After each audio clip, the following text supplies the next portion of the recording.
All right. All right, all right. Glad to be back again on this fine Friday afternoon. It started snowing here in New York, which is cool. You know, it would have been nice if it snowed during the holiday season, but you know, beggars can't be choosers, I guess.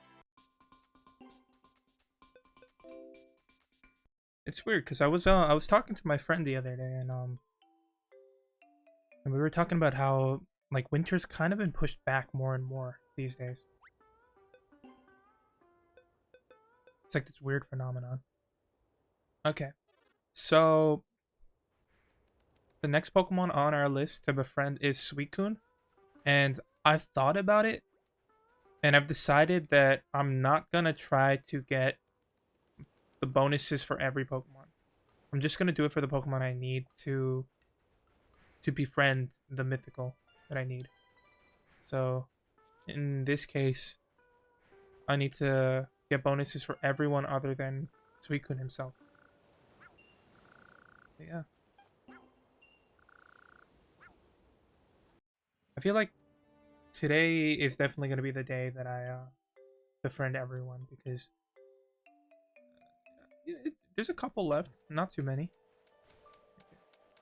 So for the Empoleon thing, I need to go all the way straight.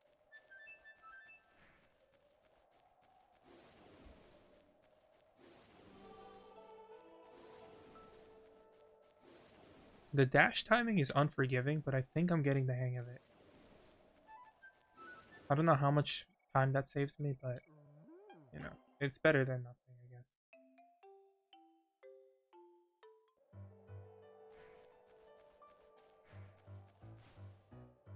Let's see.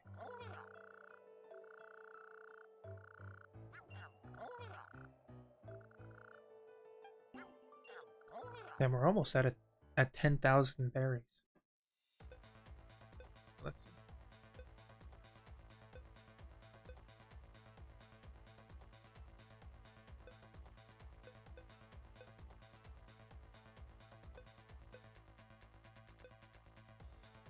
Oh, so this is basically the swimming one as well. Last time I said that I'd look into figuring out how to make the analog input register as like gyroscope input. I truthfully I haven't had the time to look into that. So yeah. Luckily, I don't have to hold down a button for this. Only when I want to slow down. So this shouldn't be too difficult. And I think I got the hang of this anyway, so. Like that. I'm basically a pro. I say as I miss all of the flags.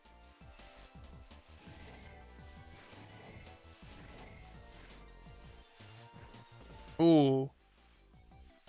That is weird. That was some weird collision. Whatever. I mean, I've been doing so good in the beginning. I'm pretty sure messing up a little bit won't be the end of the world. Let's see.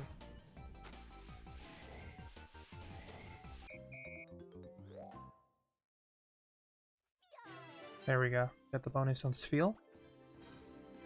He's kind of the perfect Pokemon for this kind of game because he's always rolling. Let's see. Quagsire. Oh, what's up with his mouth? Did you see that? It was it had like this red trim and it looks like he just like drank the blood of his enemies.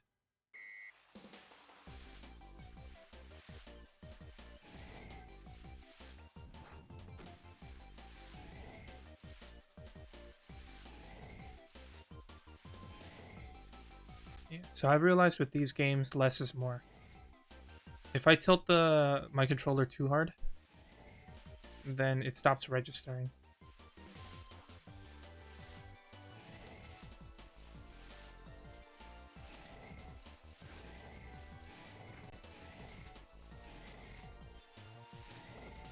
Look at that. This run is way better than the last. There's no way I'm not going to get the bonus. Oh. I think that turn is just hard in general. I'm assuming that for the mythical, I'm going to have like a perfect run where I hit like a majority of the flags.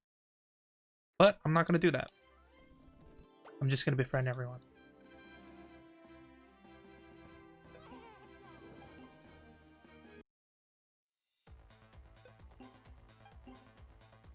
There we go, my man Piplup.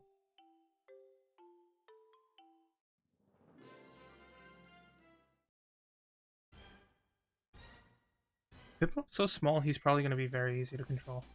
That's my guess. So far, so good. You know, over the years, I've gained an appreciation for Piplup. I don't know why I didn't like him so much as a kid.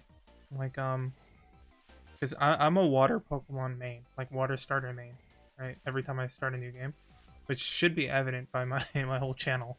But yeah, Sinnoh was the only game where I didn't choose the water starter. For every other mainline Pokemon game that I've played, I've always chosen a water starter. But for Sinnoh, I chose Turtwig. And then I think for another run, I chose Chimchar. Because I thought the monkey looked cool, I guess. And funnily enough, I've learned to not like Infernape as much anymore. I just think it doesn't look like a very good evolution. I don't know. I mean, Infernape looks cool. Okay. I'll take that back. Monferno is the weird one. I think that middle stage is too weird. And Squirtle is also one of my favorite Pokemon.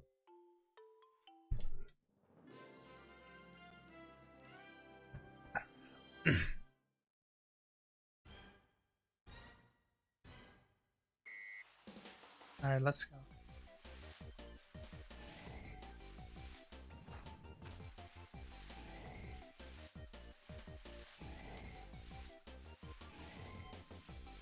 I kind of want to look into speedruns of this game.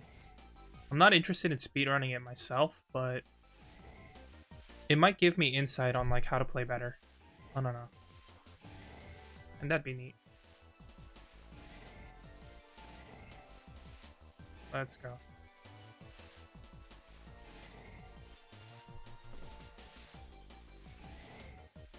Let's see. Oh. I think we're still good. These tilt controls are so annoying though. I'm so glad we got rid of that gimmick.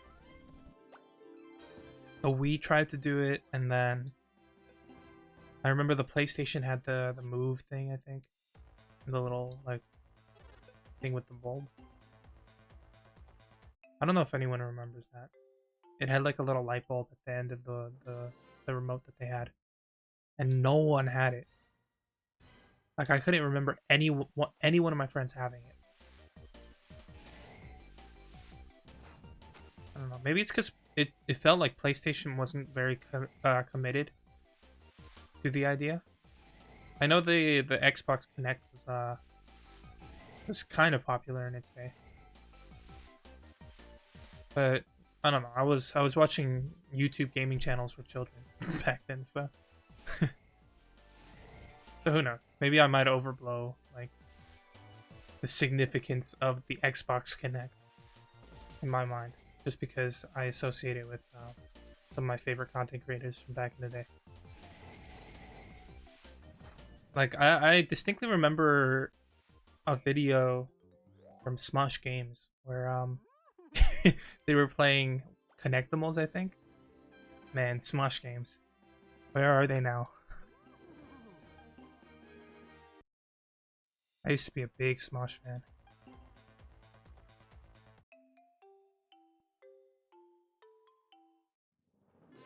But I kind of fell off of it because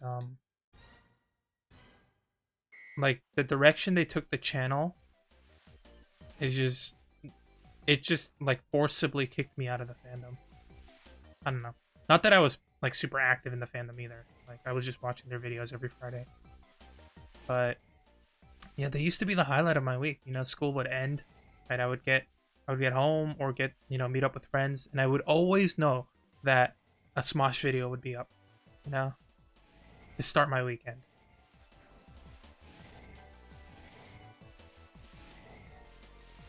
And it would be right there in my subscriptions, just sitting there, waiting for me to watch it.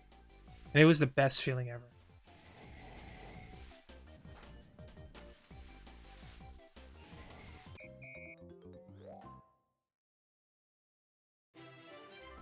For some of the videos, I know exactly where I was too while watching it. Like I remember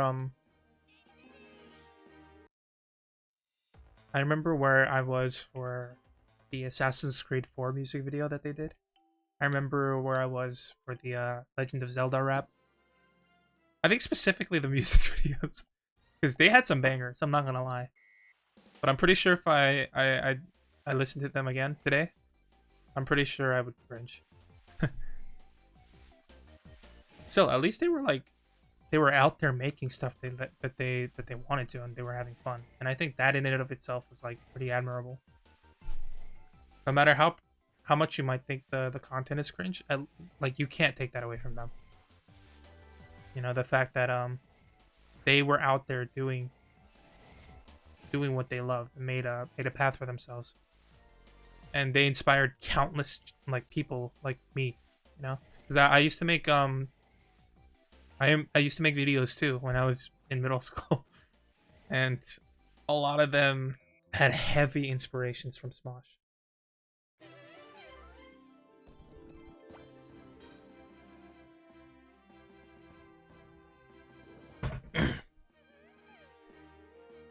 They were also making cartoons, which I was watching, but that was very short-lived. Like I remember being excuse me. I remember being excited about the next episode of the cartoons, even though they weren't that great.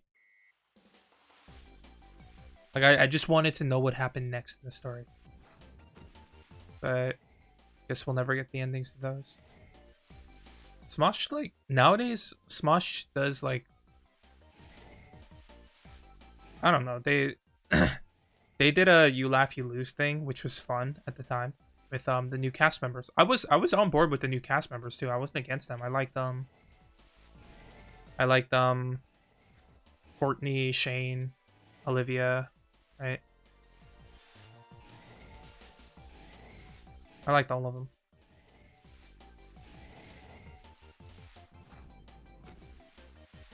But they started they found massive success with their first You Laugh You Lose or like whatever, and then they started doing too many of them, you know, and they weren't as well thought out as the first one, or like they failed to capture the magic of the first one, you know what I mean?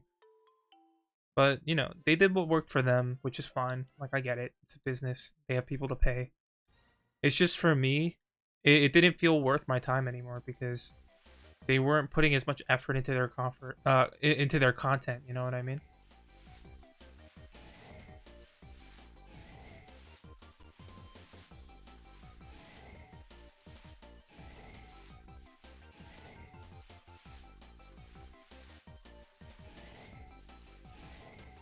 And I think that's what kind of shaped my mentality. I don't want to coast on this platform. Like now that I'm finally like chasing my dreams and actually creating content. Like this isn't the content that I wanted initially, to be honest.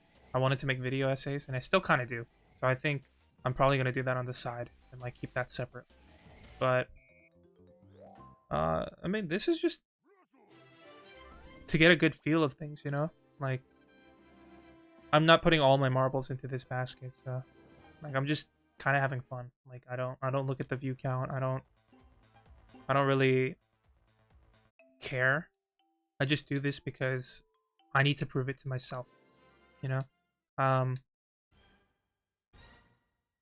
Like I need to prove to myself that I can actually do this. Cuz I know that I've told myself that I can do this, you know? I know that I can do this, but I've never taken the initiative to. And I think that's what I'm trying to prove to myself is the ability to take initiative. So far I think I'm doing pretty decently.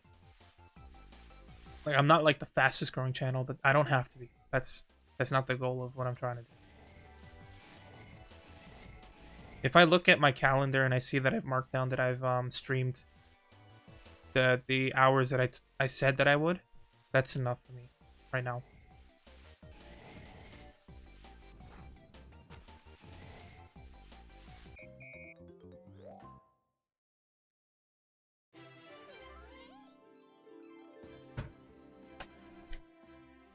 I want to start doing movie reviews though, because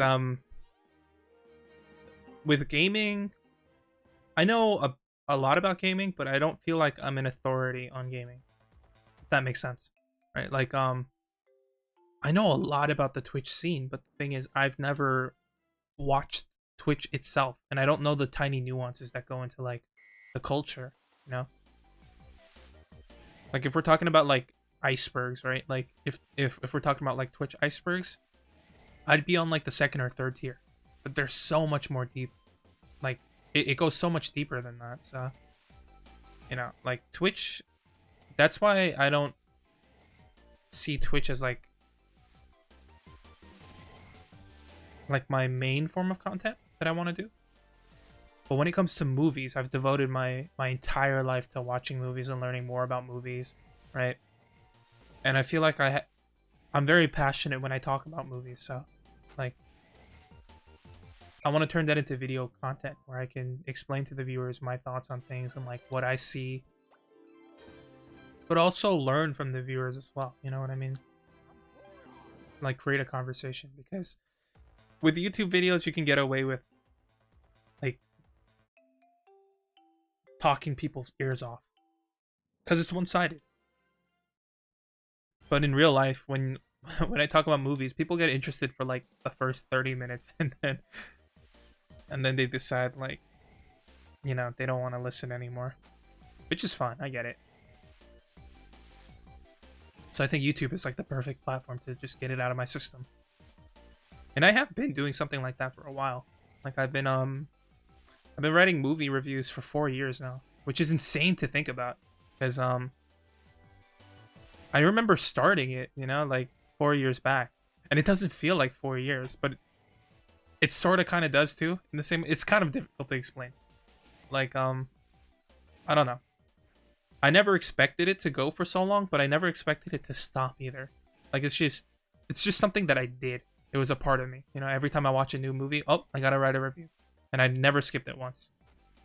Never missed a beat. It's just something that I did. I think that kind of shaped the way that I watch movies nowadays too.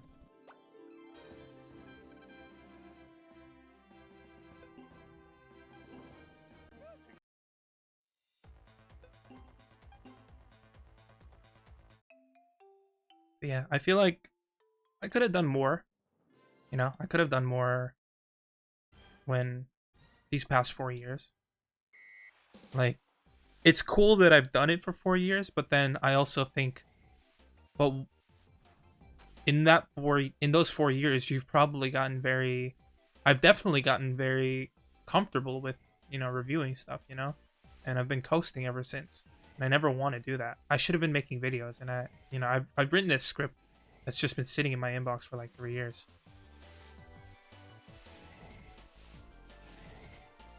I think, okay, so I tried making that video, you know, so I finished the script and everything, and it was, you know, like, I liked it at the time, looking back on it, I'm not too happy with the script, and I can make some changes if I wanted to. But at the time, I got to a point where I was happy with the script and I was ready to record.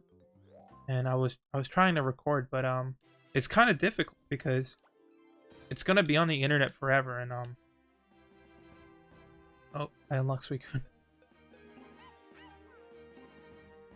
It's gonna be on the internet forever, and it's representative of who I am as a person. You know, like my level of quality.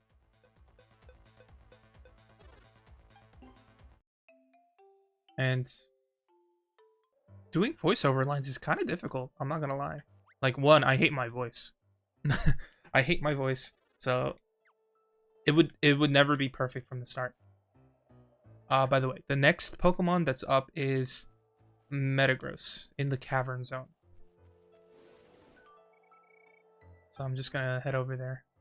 But yeah, I don't like the way that my voice sounds. I've been told that like I've told this to a lot of people, and a lot of people say that they enjoy my voice, which is nice of them, but I don't know. The way I hear it, it's just I really don't like it. I feel like I don't have a normal voice.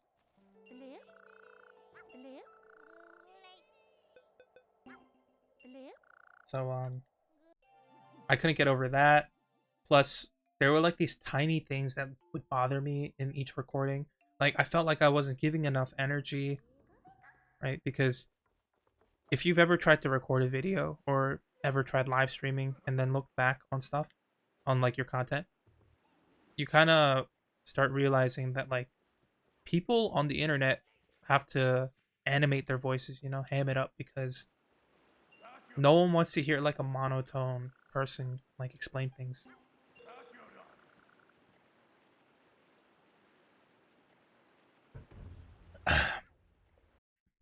And then like the sound of my lips smacking and things like that.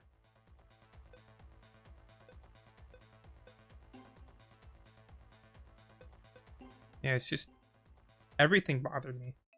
And I just couldn't get over it, so I eventually gave up. But I think I want to give that script a shot this year, maybe by the end of this month, like if I'm gonna set a goal for myself. But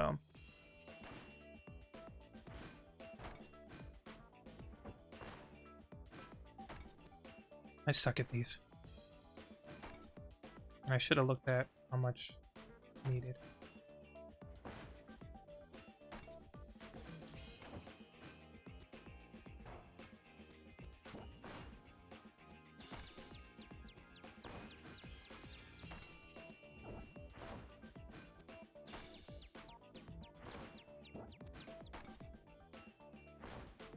But as I've grown up, I've realized that sometimes you just gotta do it.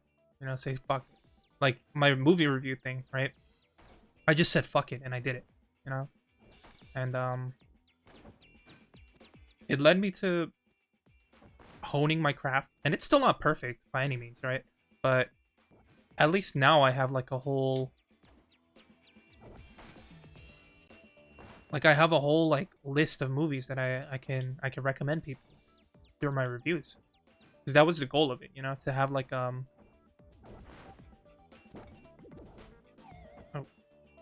to have like a little database of like movies I would recommend people, you know, based off of what they're looking for, like genres and like directors, right?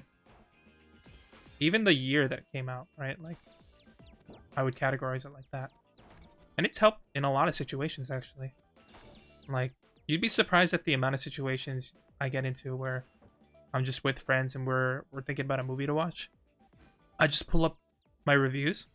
I look for movies that I think would fit the situation, and I recommend them. And then we watch them, and people seem to enjoy it.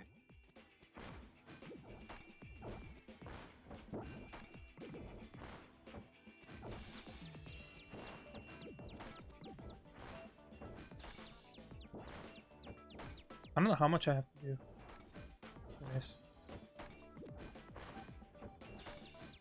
You know, I'm just gonna let it die.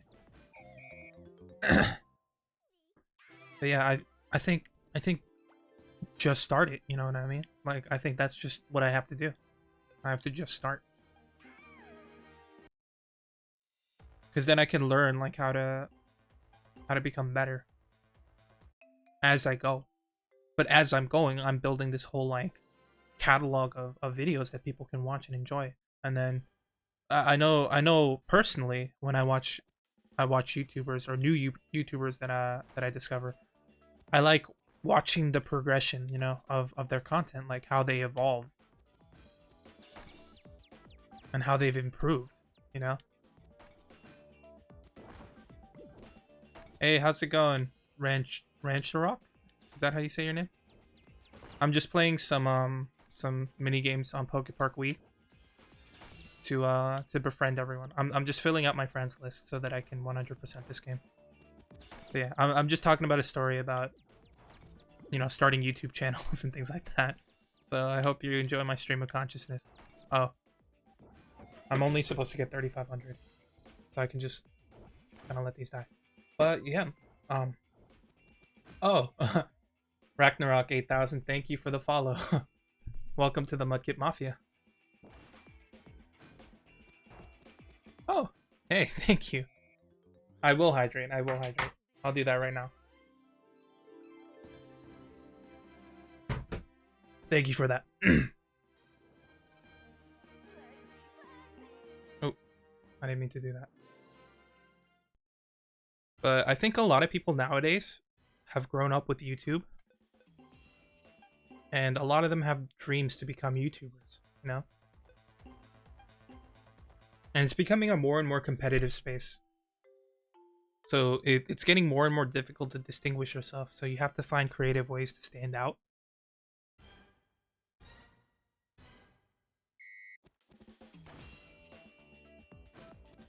And you have to also be willing to like work hard. Is a thing, which has never been a problem for me. Every job that I've had, I've tried to give 110%.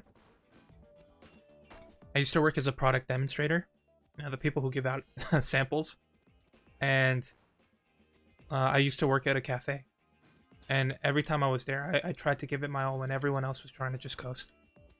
Because to me, these people gave me an opportunity to start earning money. Some people don't even have the chance to start working, you know, and earn money. So the fact that they allowed me to even work at their establishment and earn money, I'm thankful for that. So I have to show them how thankful I am through the quality of my work. And I did pretty well, especially at my cafe job, because there was no room to grow at the product demonstrator, you know, job, because you can't really get promoted in that field, especially since we were outsourced. We didn't work for the supermarket. We worked for a separate company that was that employed us. So there was no upwards momentum that I could take, which, to be honest, I wasn't even looking for anyways. Like my dreams weren't to work at a supermarket anyways. So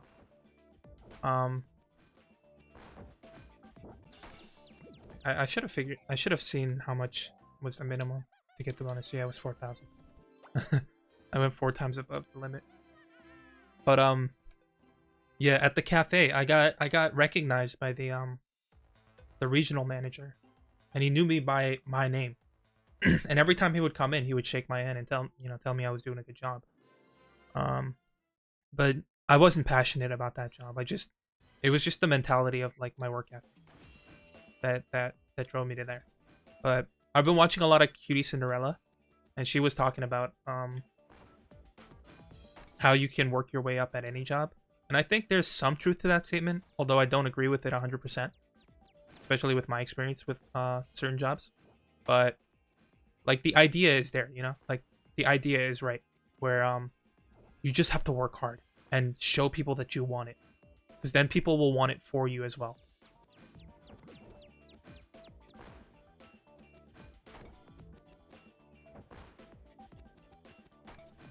I'm talking all this big game. I feel like I should. You know what? I'm gonna start rewriting the script tonight for my video essay channel, and then I'm just gonna make it. You know, fuck it. If I don't like my voice, I don't like my voice.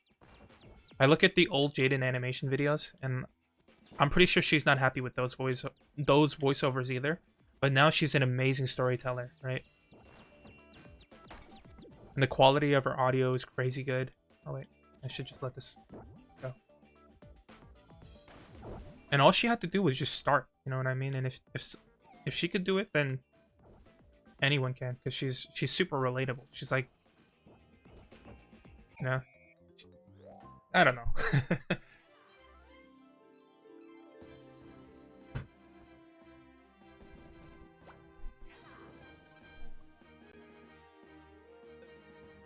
I think that's the goal for 2022, you know? Like I don't really make New Year's resolutions because I just kind of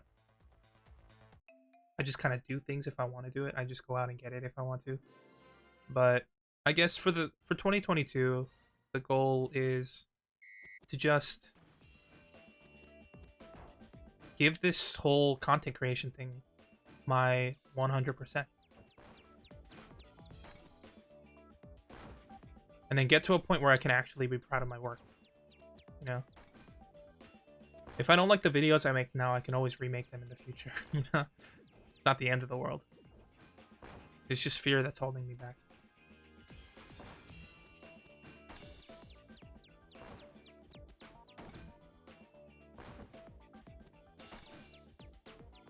A lot of my friends also want to get into this space, but I don't, like, I think their approach is all wrong. You know?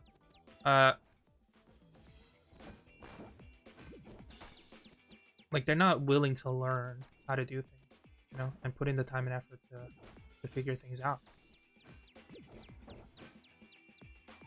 I'm just gonna let this go because I think I have the right amount. I keep getting distracted.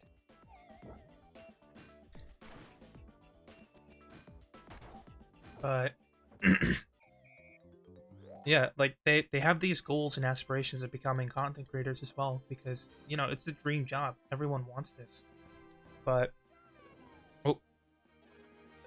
but there's like a statistic that I heard from somewhere where 99% of people, you know, they don't make it on Twitch because one, the algorithm sucks here, and two, they don't think about smart ways to make their content engaging. Which, to be fair, I don't think my content is super engaging as well right now. But I want to get to a point where I can do that, right? Like, once I get to a viewer base where, you know, like, it's consistent and decently sized, I could start doing polls and, like, really get chat to start being a part of the stream rather than just being, like, just like a bystander, you know? Just watching along the sides. Because I used to do that in my Discord server. You know, I used to do streams for free because I just liked doing it. I liked sharing games with people, and I liked, you know, getting people's interactions and things like that. So I think I could take it to the next level through Twitch.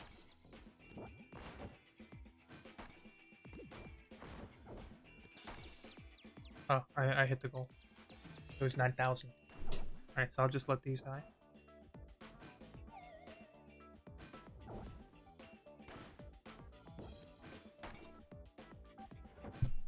I'm also terrified of the future, you know?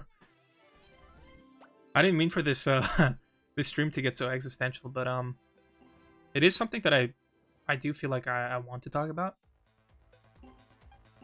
Like there's that statistic from NASA where if everyone in the world right now reduced their carbon emissions to 0%, right, which is impossible, by the way, because a lot of companies are, you know, their business is rooted in ventures that require them to have carbon emissions, right? If everyone reduced it to 0%, we'd still have decades and decades of like of just climate disaster, you know? Like so right now the goal isn't to prevent, it's to adapt, right? That's what they're going for. You know, adapt to the new living situation rather than trying to prevent it, because it's inevitable at this point. And that terrifies me because it's like, because someone like me who's grown up at like lower middle class, right? how am I ever going to survive, you know? And how are my loved ones going to survive, you know? I feel like I have this like dread, you know what I mean? Like time is running out and I need to figure things out before things get bad. Sometimes it keeps me up at night, you know? It's just a terrifying reality that we live in right now.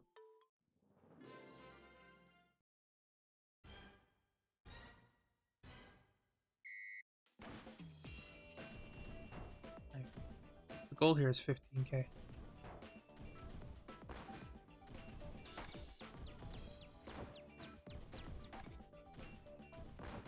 I don't know. The world's a scary place these days. I feel like it's only gonna get scarier.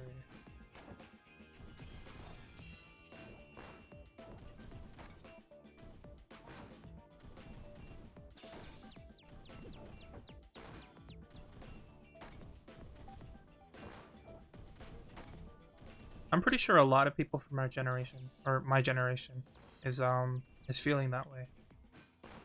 So I'm only 23, you know? But I've had these thoughts for like years now, you know? Even when I was like 18. Right? Even before 18. Like I would ride the subway to school, yeah?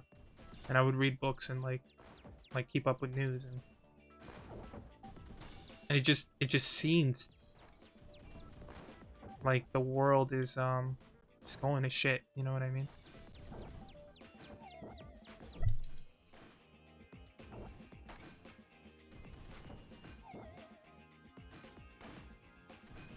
But who knows? Maybe it gets balanced out by like the advancements we make in the future as well. So I'm worrying about nothing.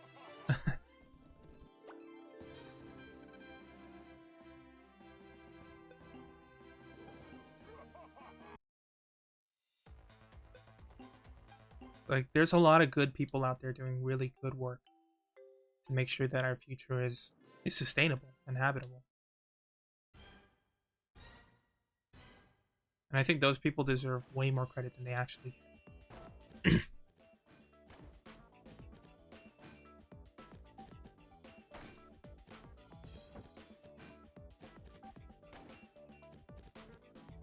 Oh man, I can't time this kick right. There we go.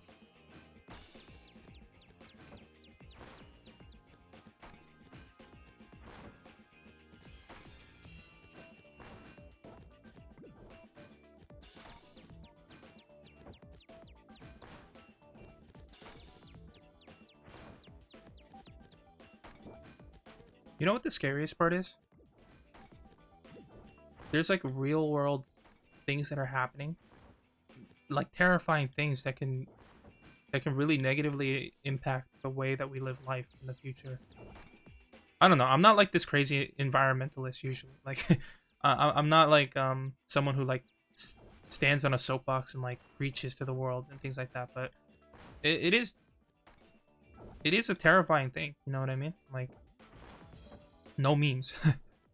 uh, I'm usually here to just meme around and like have fun, but you know, sometimes these intrusive thoughts come in. You know, and that's normal. That's normal. You know, it just means that you care, and I think that's fun.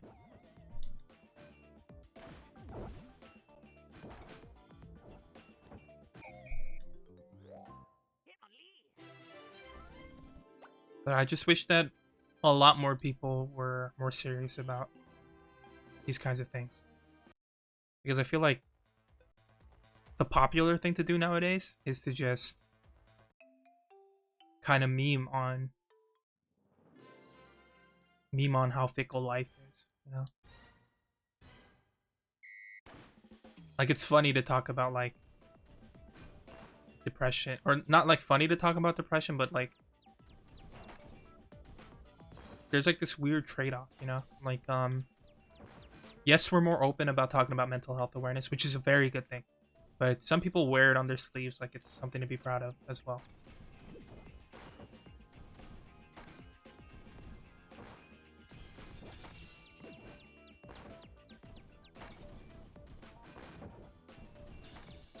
But anything that garners sympathy, I guess, will have people who do that. I don't know if you guys watched South Park, but there was an episode where Cartman enters like the Special Olympics race, and I think that's like a clear example of like those types of people.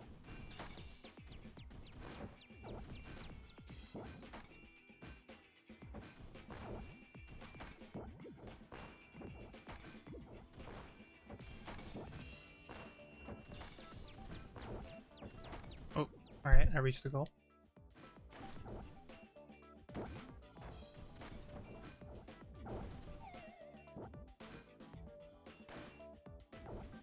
Maybe this topic is too depressing, or maybe it's too controversial. Maybe I should I should avoid it.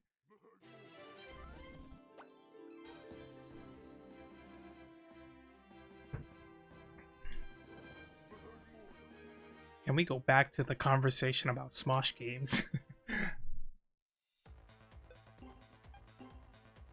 I miss those old days. The old YouTube, you know. Smosh games, OG PewDiePie.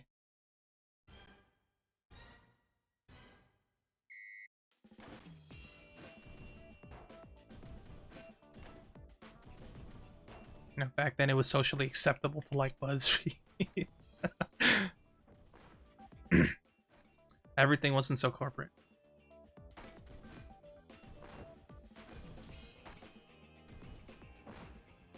Oh, I didn't check how many points I needed for this guy. I'm just gonna go up to 25k. Hopefully that works out.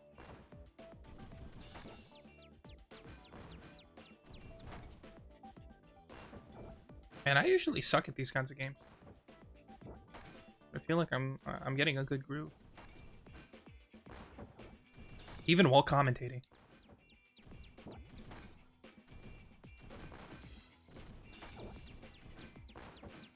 Like, if you want to ever win a bet against me, just play me in Pong, because I suck at Pong.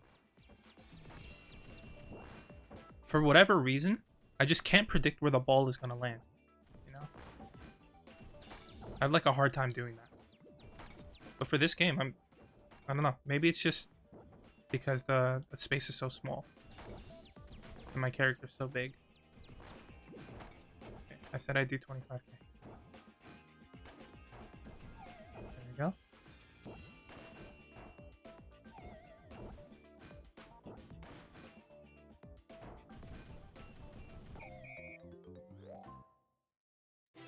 Ah, I was right.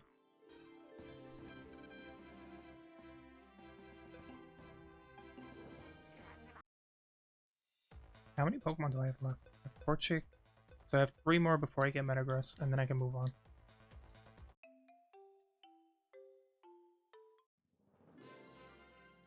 And then after I move on, I could start inputting passwords. And then start doing extra content. Oh, Torchic is tiny. Okay, this might be difficult.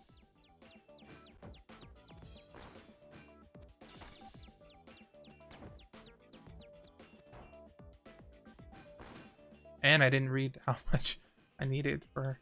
I'm assuming that it's smaller, because typically the more, like, late game Pokemon that you find in the main series games are the ones that require more points. Ah, just in time. Hey, how's it going, Indigo Facade? I was just talking about I don't know, Existential Crisis and OG YouTube, basically.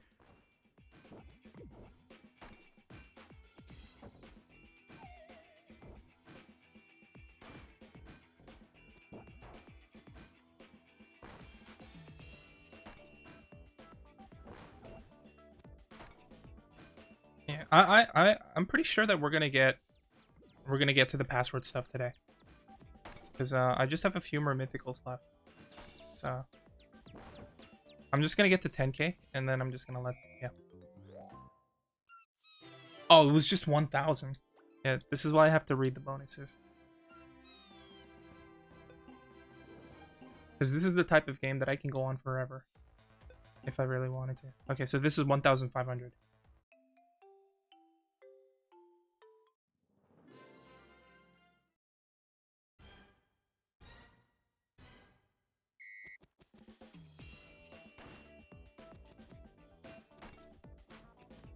So this should be pretty quick. It's going fine. I'd like to be getting more done on your off days than I am, but as long as everything gets done, I'll be good. I feel that. It's like this like overwhelming like feeling of like having to be productive at every moment of your life. But that's what drives me forward, so. If I didn't have that like that existential dread, then I don't think I'd ever get things done. Ever.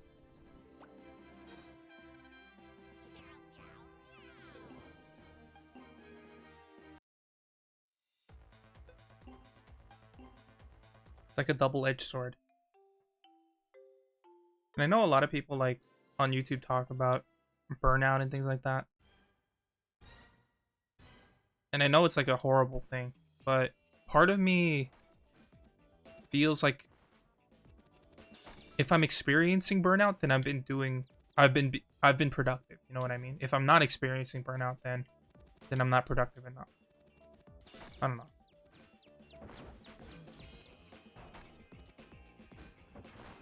And I know that's like a super bad way of like looking at things, but like I can't help it.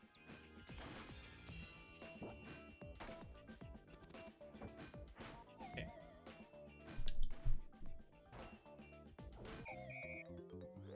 So I should have Metagross now. I love Sableye. He's so cool.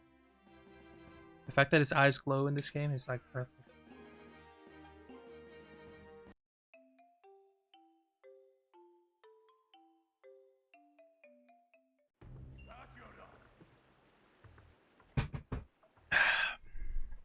Okay, let's see.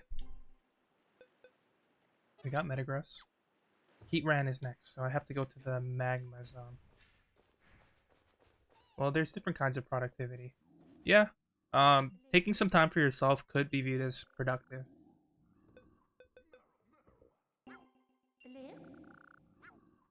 Because it helps you be more productive in the long run. Like, it's like an investment in yourself. It's all about maintaining that work-life balance.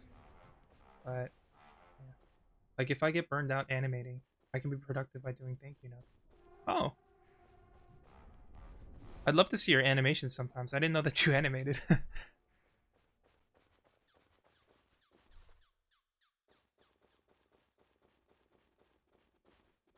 And getting to sleep on time is incredibly productive. Yes, I've noticed that actually. Because, I write reviews for movies, right? On my personal blog, you know. And I've noticed that if I'm tired, the quality of my writing goes down significantly.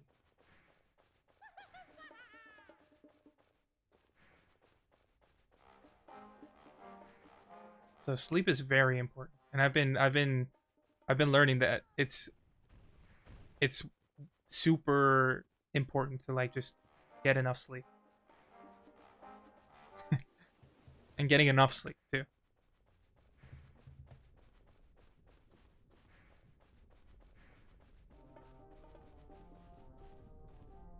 All right, let's see. Right here.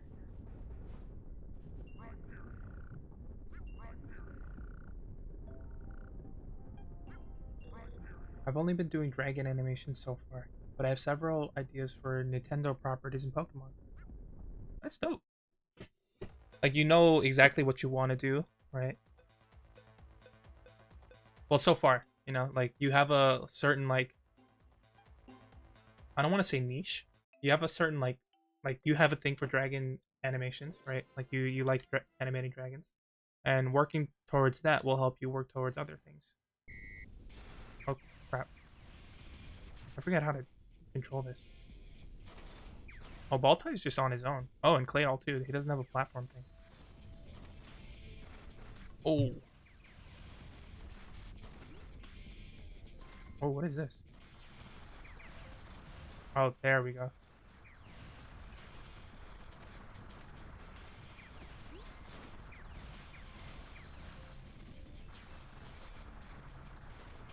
I'm too good. These power-ups are OP. And I see Heatran. is the Pokemon that I'm trying to get.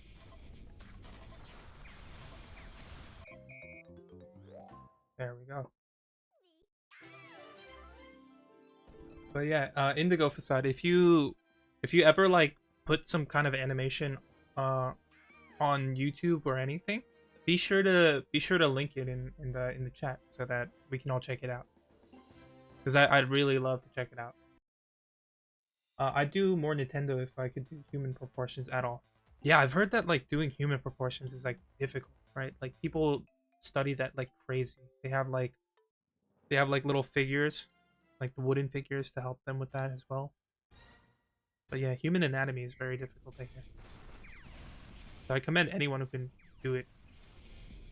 Animation is just difficult. Like I can do a lot of things because I like learning about things, but drawing in animation specifically is kind of difficult for me.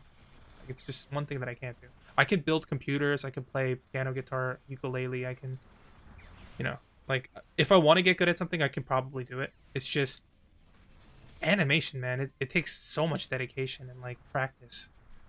And you might not even get good is the thing, you know? Like you gotta be doing the right things.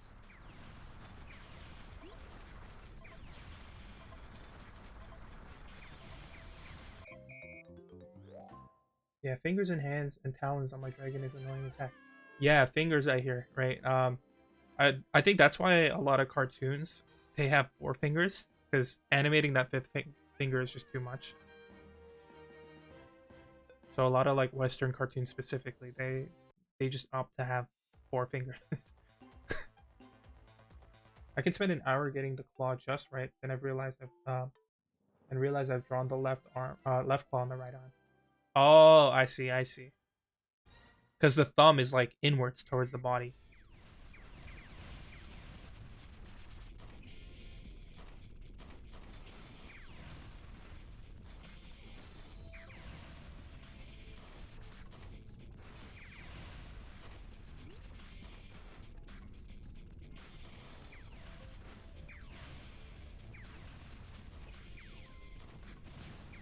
Oh, power's OP.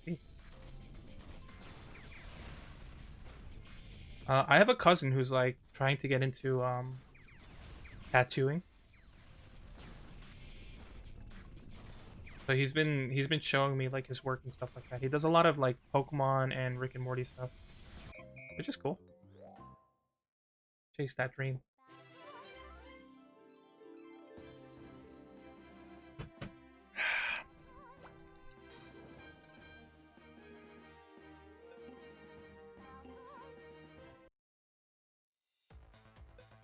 Got Baltoy, now it's Torkoal's turn.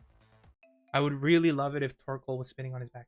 Here's my YouTube if you want to check it out later. I do game animations and I'll make a second channel. Definitely. Let me just finish this Torkoal battle and then I'm gonna check that link out.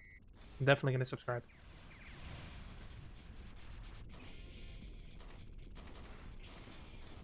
But yeah. I'm always like super ready to support up and coming creators because I know what it's like, you know? Like I like people who are passionate about things, you know, passionate enough to like start a YouTube channel, you know?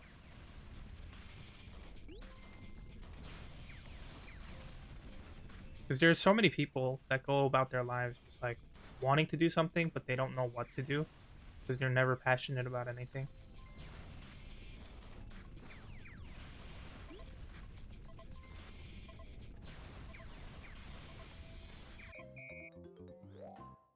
All right.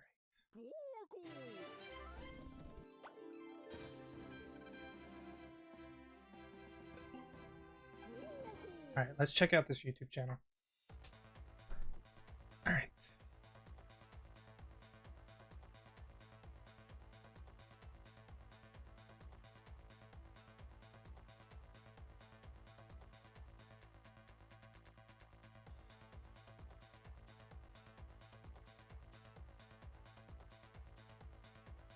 Oh, the wrong one.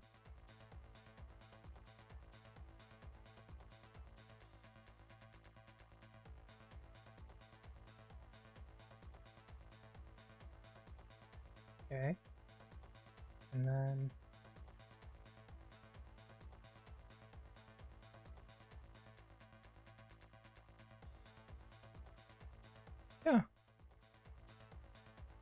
You've been getting pretty good views though. This is really cool. Ooh, walk cycle. Yeah, walk cycle is cool too. I don't want to lead anyone back to the Wings of Fire community because they're much younger in the gaming community and use Discord liberally. Hmm. I see. Okay, so you're being responsible about it too, all right? Like, so which is really cool. But yeah, definitely earned yourself a new subscriber, right? 554 though. You're really you're really making good work here, and I can't wait to see how you make your progress because that's gonna be exciting to watch.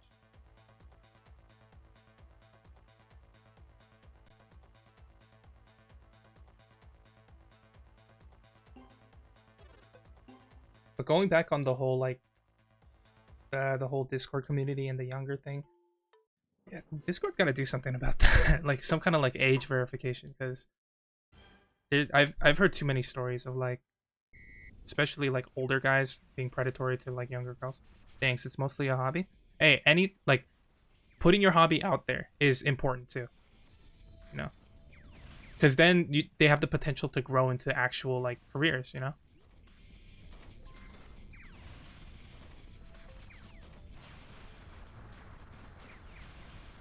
That's the beauty of the internet. It's just you have a voice, you know, and I feel like you should show it.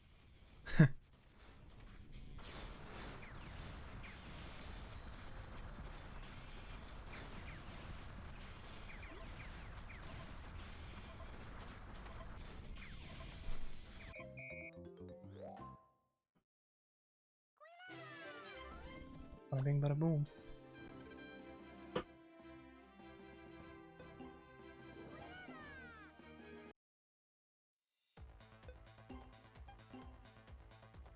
I have a few friends who do art, and it's just mesmerizing to watch them work.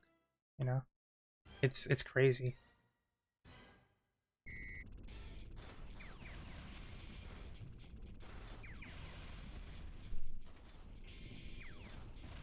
Let's see.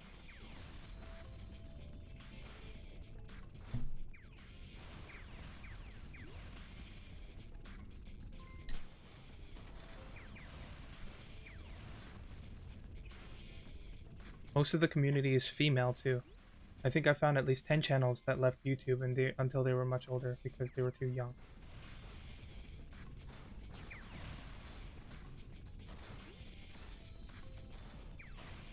Oh, like they were kicked off the platform, you mean? Like because they were too young, or they like consciously made the decision to like leave the platform?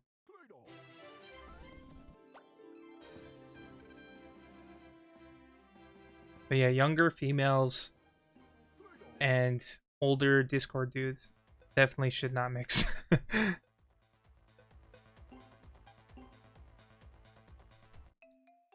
I don't know if you guys know this, but there was some huge news in like the Club Penguin community. Like I'm not a part of it. Like I used to play Club Penguin as a kid and I had the membership and everything, but I remember seeing a YouTube video about like just like the shady ongoings of the the fan made Club Penguin servers. And some of the stuff is gross. Like the things that these people think they can get away with, it's just gross.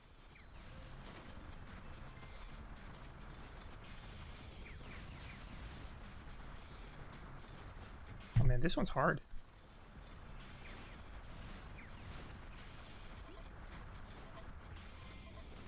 Oh man, I am flying. Oh, this one's difficult. They decided to leave because they were younger than YouTube's terms of service. Okay, that's cool. I wonder when that came into play. Because I remember I was 13 when I was posting YouTube videos.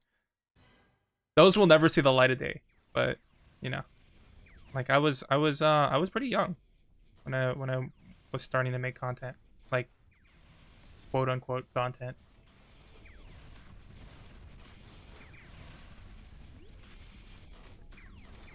Oh my.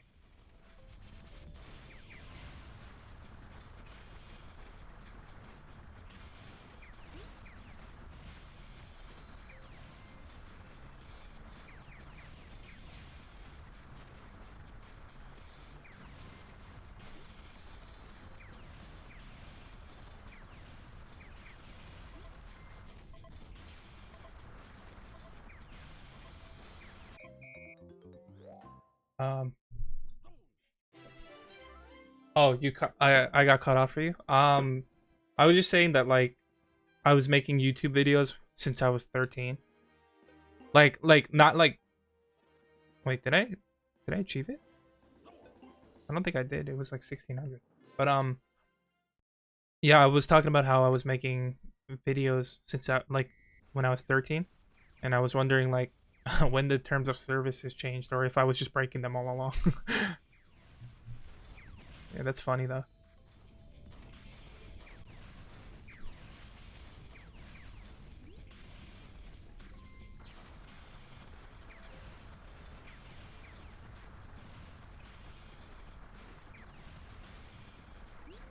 It's so hard to push them off.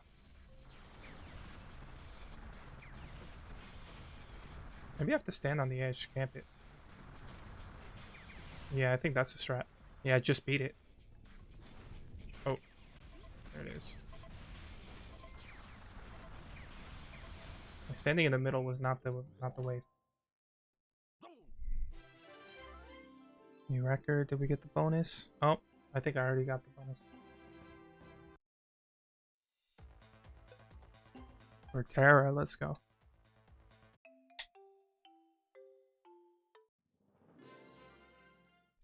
What I'm realizing with Twitch now is that like I'm able to have like my stream of consciousness and get feedback from other people.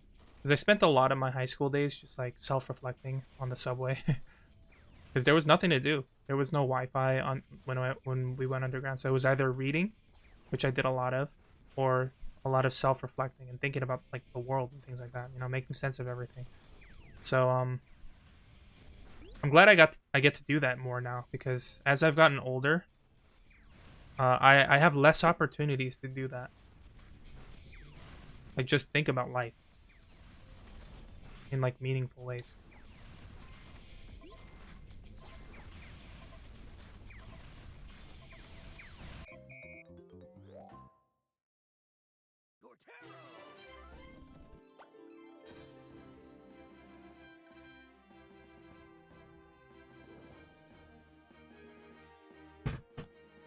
I do think those those subway rides were very like important to me though. Like in terms of like my development and who I am today. I'm not gonna lie, I was a dumb kid. I was really dumb.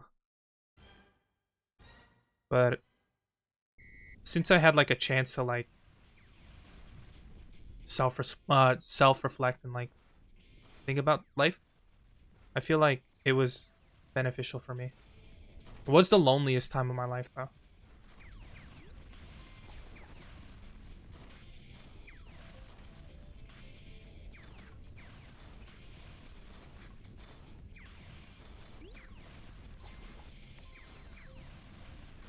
Man, Snorlax is OP.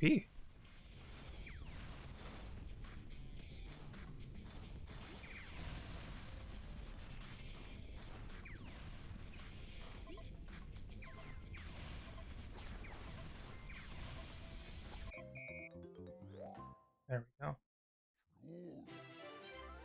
Oh man, I blew that out of the water.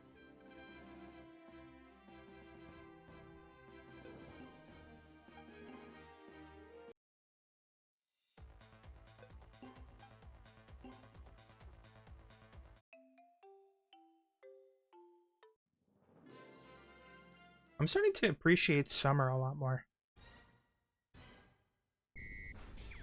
Cause I feel like I get like very like sad and moody during like the winter months.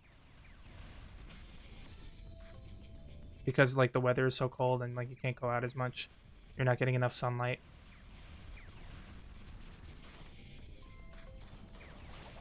Oh, that's cool. That's new. But yeah, I feel like I'm getting a new appreciation for summer because before I used to really like winter, but now that I'm like going out more and like I'm making friends outside, like I'm appreciating what the sun does for me because I've noticed that like just being outside and like soaking in the sun's rays. Like, it just does wonders for me mentally. It takes me out of a dark place. And we literally just got snow from last night. Because I live in New York. And I don't know if you guys know this, but in New York, when it snows, it snows. You know, we get the best of both. Where summers are like insanely hot and winters are insanely cold. So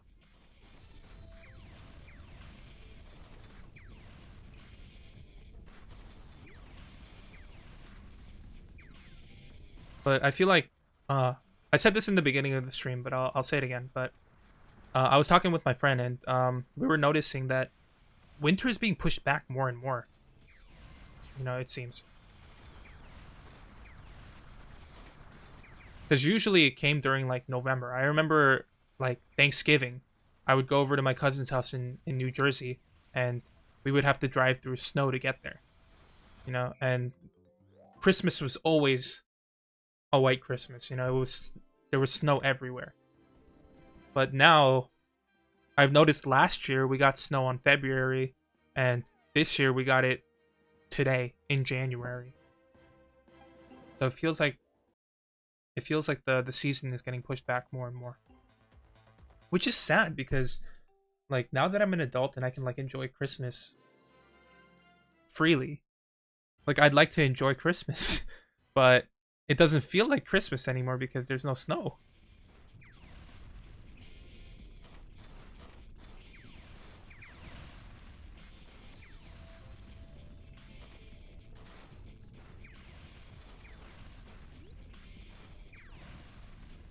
Maybe it's just because I'm older and like the magic of Christmas kind of died with that. Because now I'm thinking like an adult, you know, like, oh, I have to buy presents. Oh, I have this commitment to make, and like, oh, I need to cook this dinner for this potluck and things like that. Like as a kid, it was just like, oh, my parents are gonna take me to my friend's house and we're all gonna spend Christmas together. You know, that's cool. But now it's just, oh, I have to plan everything. Oh man, I'm supposed to get 30,000 and I only got half of it.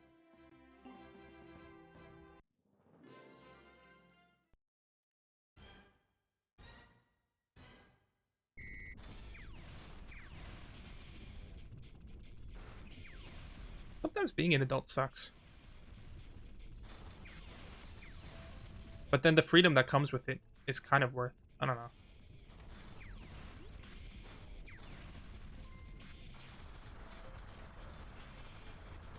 I'm gonna stick to the corner strat, like I said I would. Oh, corner strat is working wonders.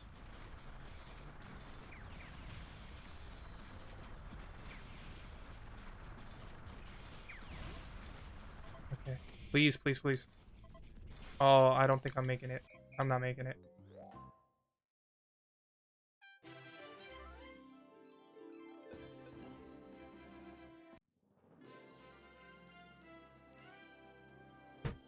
I feel ya. Stepped out of the car and had to put on a short sleeve shirt. Didn't feel right. North Carolina. I feel you, brother.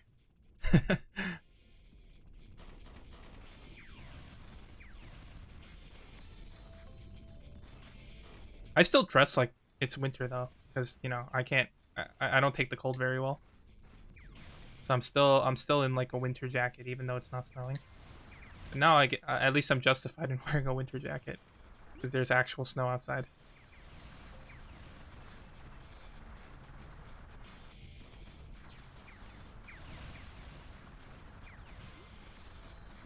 These guys are knocking each other out. I can't get them off.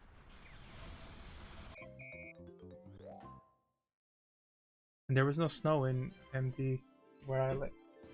Maryland, where I live until this week. I guess the East Coast is getting snow now. Is Maryland in the East Coast? Yeah, it is. Yeah. I think I had a girlfriend who had to visit there for a bit.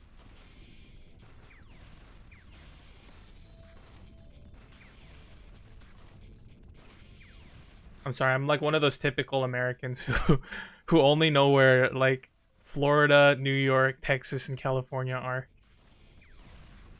I try to be better with that, but geography was never my strong suit as a kid.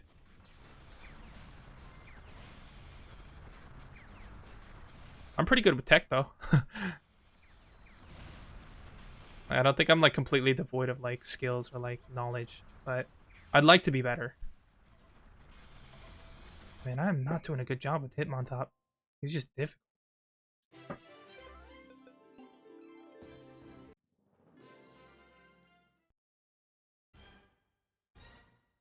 Okay, so these are lighter Pokemon. I'll probably get a higher score with them. And Baltoy likes to just camp the middle. Oh, that was my fault. Wait, where did Torterra come from? Where did Venusaur come from?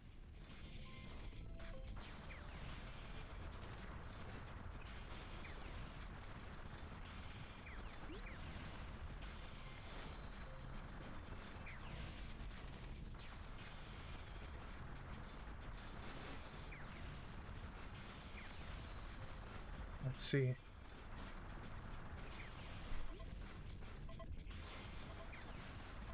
Oh man, this is difficult. Maryland and should be on that list. Uh, Maryland and Virginia should be on that list since they surround Washington D.C. Hmm. I drove. Oh well, I didn't drive. My cousin drove us to Washington D.C. to get to for a weekend to get away. So yeah, I guess they're all in the East Coast.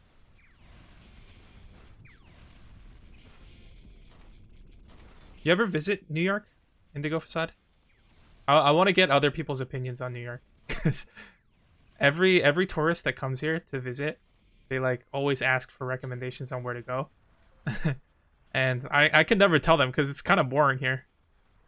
I think people watch movies and they think like, oh, Times Square and like things like that, but it's just another street, you know, like it's just another area where a bunch of like people are. It's like crowded here, but I live in Queens, so that's fine.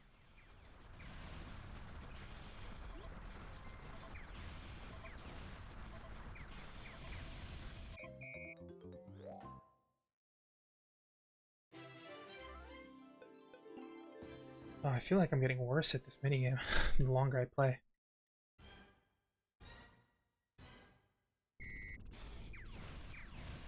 It's actually pretty close.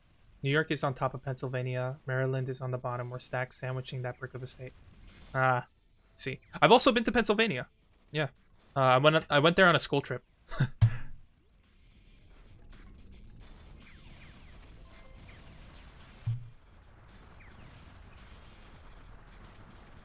Pennsylvania was cool, but I don't know what else I would do there. When I went to Washington D.C. with my cousins, we were like scrambling to find things to do. Like we visited a couple museums, and that was pretty much it. We didn't really do much after that.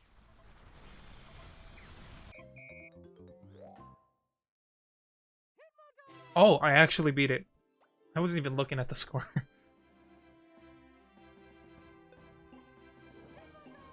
I visit New Jersey pretty often because I have a friend there. I mean, I haven't gone in a while, especially because of COVID. But yeah, New Jersey. I go visit my friend because he lives at like the edge of New Jersey, and since we were childhood friends and like we still keep in contact, like we try to meet up as much as possible. Lately, it's been difficult, but yeah. Oh well.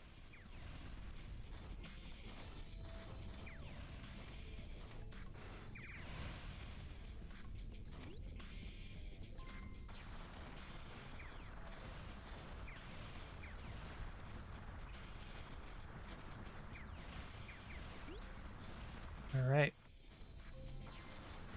Yeah, I think I just don't like if I don't die and I make a conscious effort to like push people off, uh, then I'll be fine. But it's kind of difficult to do that. Oh man, I'm not gonna get this, huh? Oh, was that just enough to get me over? No.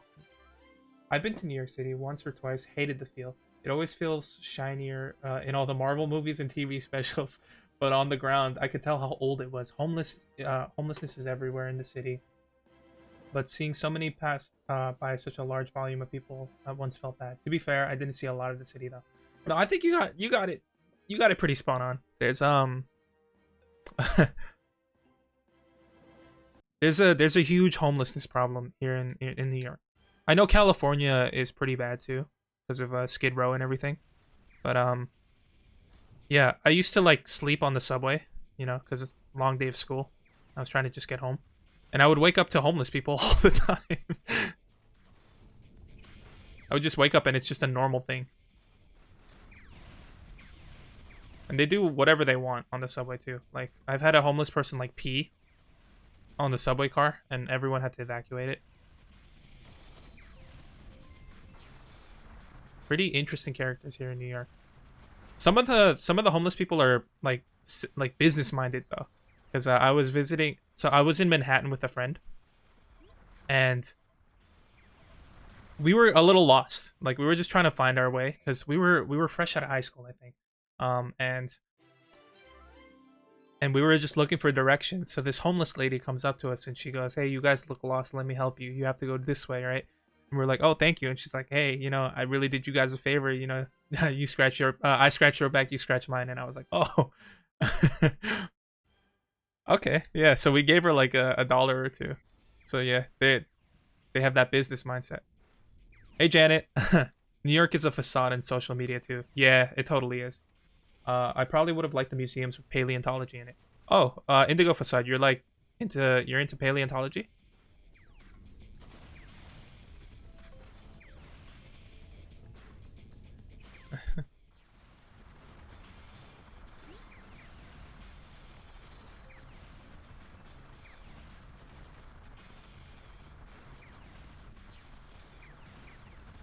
Come on. These guys are so hard to push off.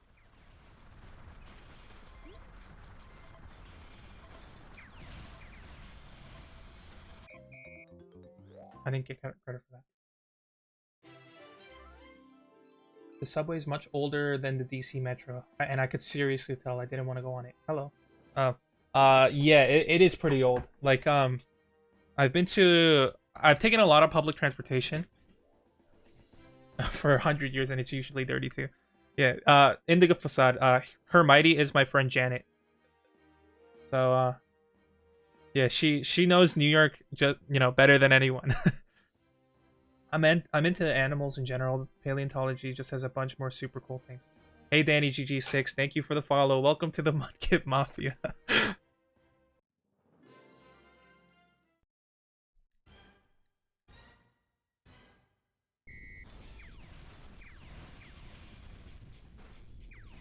There we go. Yeah, I just have to focus on not dying, because that will give me better multiplier. I think that's the strategy. Just okay.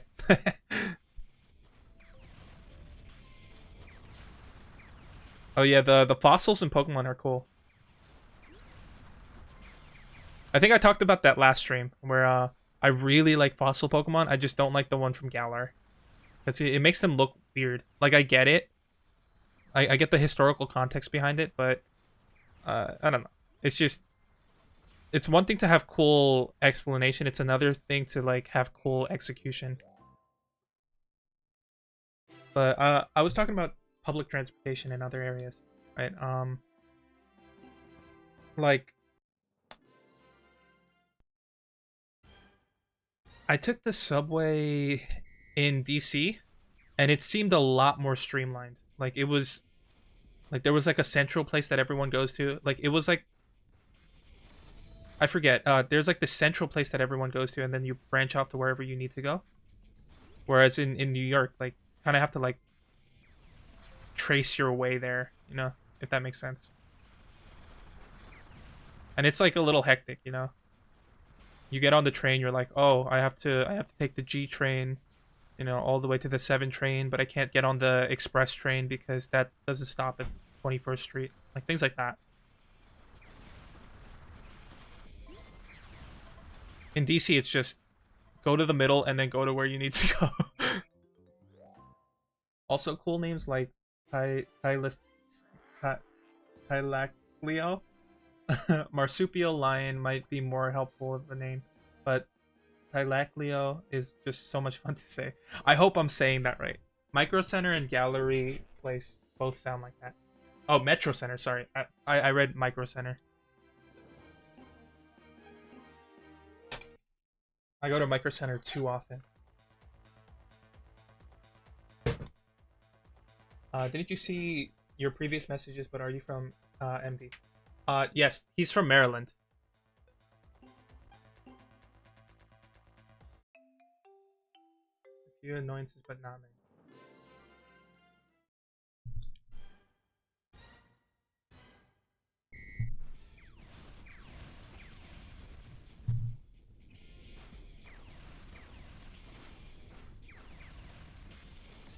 Living in the city for so long, or like not the city, but like in New York for so long, like it makes me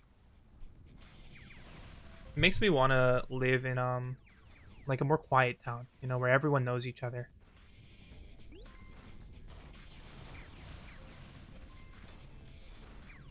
I mean, like I'm lucky to have like a pretty decent relationship with my neighbors. Like we don't know each other by like first name basis or anything, but like um but we're cordial with each other. Like the red line. The two endpoints to use the train, you have to ride end to end, but it's usually faster to take the bus. I don't think I got the bonus. The bus, the New York bus. Actually, it's not that bad anymore, but back then it was horrible. It was horrible. Nowadays they take Apple Pay, which I could have used in like high school or like when I was taking public transportation. Because now I drive, right? Well, not lately, but like I drive, so I don't really need to take public transportation anymore. But before, when they didn't have Apple Pay, like you had to have exact change and it had to be in coins, no bills, nothing. Like it was just so archaic, and it was like just a hassle to be in. I've taken the bus and subway in Korea when I visited my family in Korea, and it was so modern. It was so cool. Like their metro cards are like this like very, how do I explain it? It's like this like sturdy piece of plastic, you know, like sturdier than a credit card here in America, or like one of those fancy credit cards that you get, you know, like the that the rich people get. But yeah, it feels like that. You just need to get one. You can go to any convenience store, right? And they can charge it up for you. You know, you just tell them how much you want to put in. You give them the amount, and then they fill up your card. And then all you need to do is when you get on the bus, you just tap your card onto the little card reader, and yeah, DC metros are like that too. Yeah, I think I still have mine. Funnily enough, I think I still have mine, and I know exactly where it is. So once we get to the card opening portion, I think I can show it off because I have both my Korean one and my DC one. I did a lot of traveling, and I'm not a huge travel guy, but yeah. Not at any store, but with a membership. Uh, I don't know about I don't know about DC, but here in New York, you have to get, if you want to recharge your Metro card, you have to go to a subway. But if you're unlucky and live in like Queens, where there's not a lot of subways that go through Queens, you have to go all the way to Flushing to like to get to recharge your card, and that's just a hassle. Or you can buy monthlies, which is pretty pricey, but those are for people who like actually take the subway every day.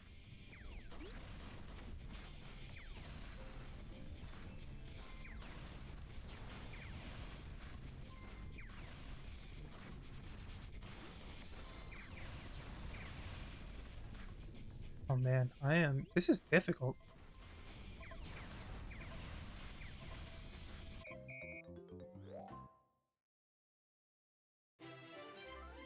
Okay, I just have to not get knocked off because that is the bane of my existence.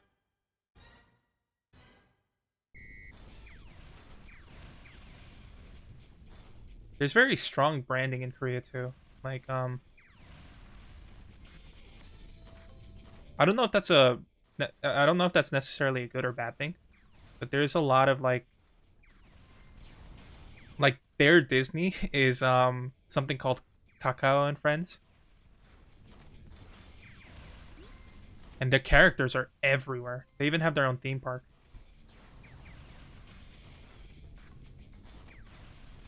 But yeah, like so even the Metro cards have oh damn, but I beat it. I got exactly what I needed.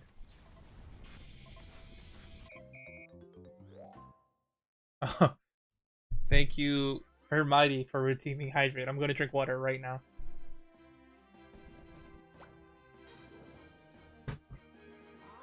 The way my school did field trips, they had a stack of Metro cards, enough for the kids and staff. Then we all walk to the station and they hand out and take back the cards as you go. Hmm. So you guys took public transportation for school field trips. That's interesting. Because in New York, you have to take the cheese bus everywhere. And those things were not safe. They were rickety as hell.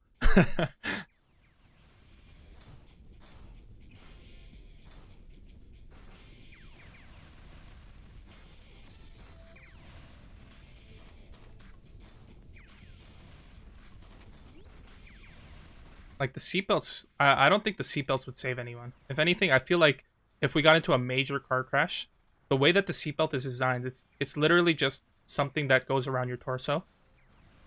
So I feel like if there was a serious crash, like it would really mess up your torso. Like like you can break a hip or something, or you know, like it wouldn't be cool. You said cheese bus. I haven't heard that term in a while. Yeah, we used to call it cheese bus all the time. If you're from New York, you know.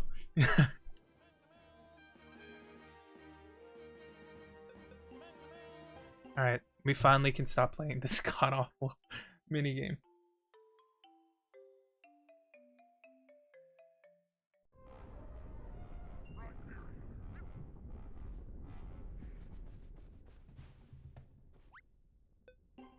Okay, so let's see who's next. Heatran is done. Now it's Groudon, and I have to do Blaziken's Boulder Bash for that.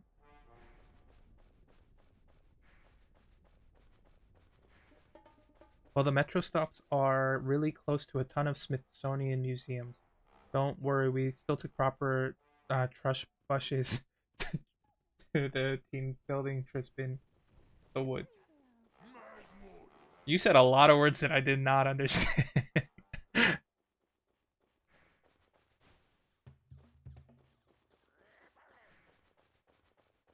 Trust buses.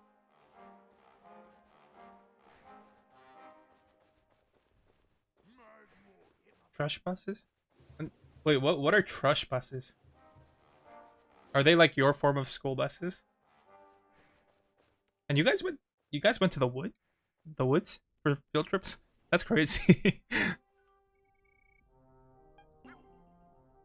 I guess cuz New York is really known to have woods, like very big woods. Trash buses in the woods. Ah, I see. Yeah, I don't think I've ever been on a field trip to the woods.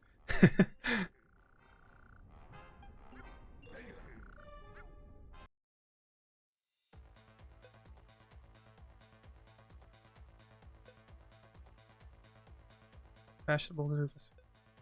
Oh, okay. So it's this game. You know what? Let's start here and then work our way around so that it gets progressively harder.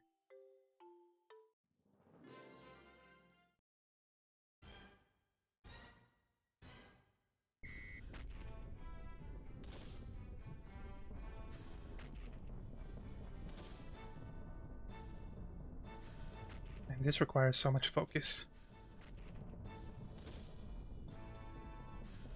I think the strategy for this game is to wait for the boulder to touch the waterfall, if that makes sense. Like when it overlaps the waterfall, that's when I start shaking, because the controls are kind of wonky. Okay, that's perfect. New York City may not, but I have been to upstate New York, and it's actually lovely up there. I think I've driven to upstate New York to help a friend buy a car once, and it's super different. The vibes are different there. Oh, crap. I think every borough in general has like a different vibe. Like when you think of Queens, you think of like the very neighborhood oriented like New York. You know, friendly neighborhood Spider-Man comes from here. um when you think of Manhattan, it's like the hustle and bustle of city life. The Bronx is like dangerous. I don't want to. Okay, that's kind of mean to say, but it is pretty dangerous, I'd say. Um, my friend Vivian, she's Captain Kittykins on Twitch here. She came to visit and she was purposely avoiding the Bronx. I grew up in the Bronx though, so it can't be. It's not like terrible, but there have been some instances that are pretty dangerous. Cause my parents, they used to own a pizza shop in the Bronx, right? I know it's weird. A bunch of Korean immigrants running a pizza shop, an Italian pizza shop in the Bronx. But I promise you, the pizza was bomb. It was so good. Cuz my dad believed in using like high quality cheese in his pizzas. So we used to make such great pizzas, man. Um but there have been moments that stood out to me. There's been a shooting in the store, and my mom was hysterical from that. Um, we had a homeless guy that came in very often, so my parents were nice enough to buy him a pair of pants. But this dude, this homeless dude, had the audacity to tell my parents, "Hey, I don't like the color of this pants. Can you get another pair?" You know. And I learned that day that the term "beggars can't be choosers" was false, because literally I've seen a beggar that was being picky.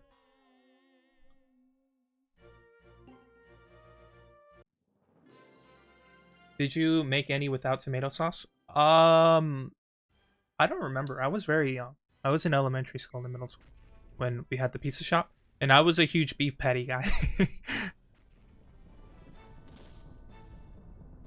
Yeah, it sounds scary. Yeah, the Bronx is a terrifying place. But we eventually sold that pizza place because my dad like just had a feeling that the pizza business wouldn't last very long or do very well. So he moved to Sunnyside, which is right between Queens and Manhattan. Actually, the funny thing is, my dad's store, right? It it came like the area that it's in was in Spider-Man Homecoming.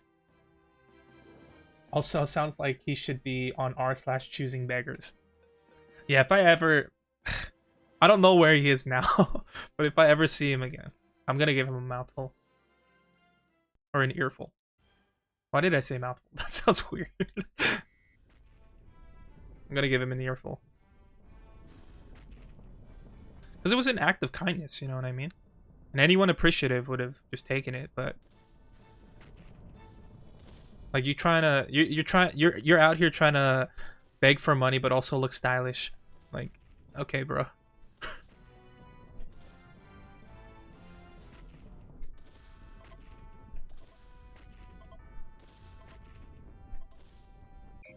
All right. Yeah, but my parents moved to Sunnyside to start a deli, like a corner store, like a bodega, and that was chill for a while. Like, you know, it was good because it was right under the 7 train. So anyone who was getting off at what was it, 46th Street? I don't remember, but no, it was 28th. Wait, man, I don't remember. Maybe I shouldn't leak, but um, anyone who got off that stop, they would see the store immediately, and you know, New Yorkers, they just like to pick up some food and go. So the bodega was a perfect place for that.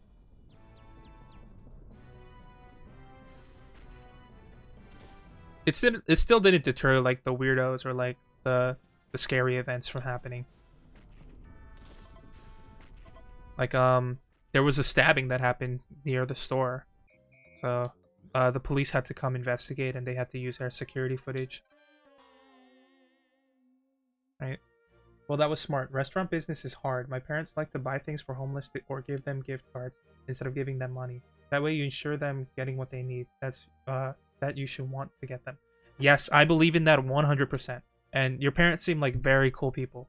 Um every time I go to Manhattan for halal guys, there's always going to be someone begging for money, and I never give money. I always offer to buy food if I have the means to do so. So if they're hungry, I'll offer to buy them food. But if they're insistent on getting money instead, um, I'm a little more hesitant to do so. I have given money though, when admittedly I shouldn't have.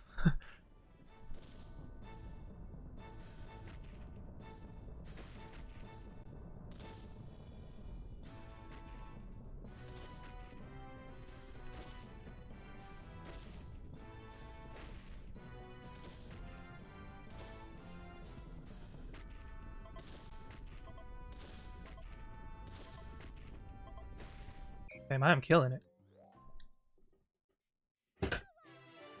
But I used to go to church too, like not because I wanted to, but because my parents are religious and um I kind of had to go on Sundays. But it did instill some good life lessons into me, I'd say. Right? Although I don't believe in it, I see that there is some value that comes out of religion. Right? It turns people into like it incentivizes people to become better versions of themselves, and I can't really knock on that. But we used to do like charity drives too, so I feel like I want to start doing that when I'm more financially stable. Like Toys for Tots was a big thing that we used to do. We used to buy toys, and I would spend my allowance. Right, I didn't get a lot of allowance, but I would save up my allowance to buy something from the 99-cent store to give to a kid in need. And it was always a cool event because like they would play, like we would all gather like in the basement of the church, and like they would play Christmas songs on the speaker while we were all wrapping our gifts. It's a good sense of community, I'd say.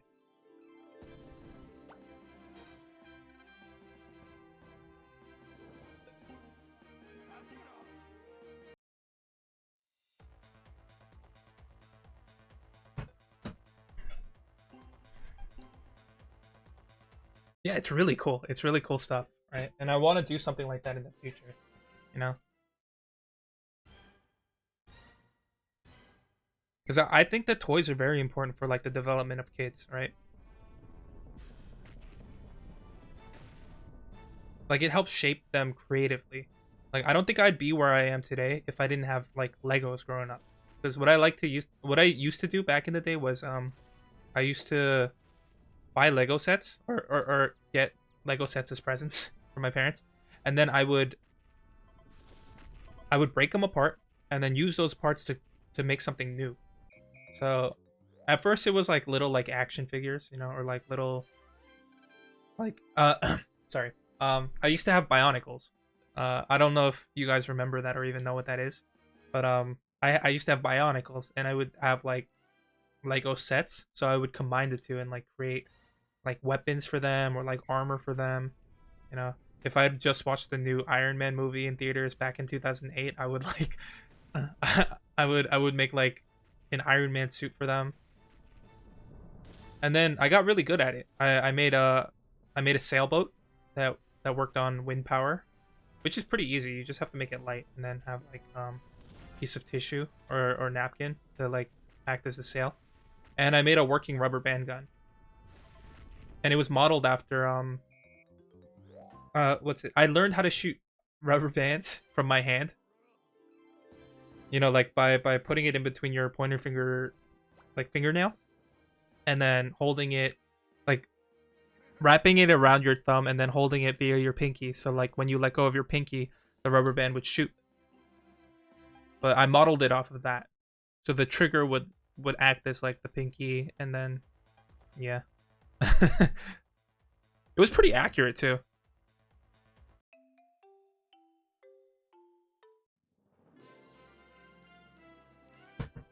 there's quite a few studies that suggest boys had a better special that had better spatial reasoning skills because they were more often bought Legos than girls. Spatial reasoning. Is that like propri what is it? Proprioception, where like you are more aware of your surroundings? Because now that I'm thinking about it, I I think I have pretty good spatial awareness when it comes to like when it came to like working in a tight environment. I don't know. It's just weird. Like like I said, I worked at a cafe, and actually, funnily enough, Hermione is where I met Hermione was from that bakery. But yeah, we would work in like these tight like spaces where people had to get by, and I'd always I'd always be aware of like where people were at all times. So like if they needed space to move, I would already like move before they even needed to ask.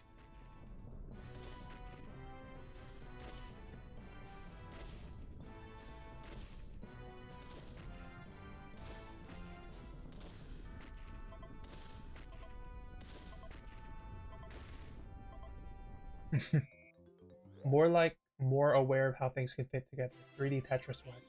Oh, okay, okay, okay. I get it. Yeah, I'm still pretty good at that too. Like the way that I organize my room. Like I buy things that well, I measure things out. Like Twister kinda. Hmm.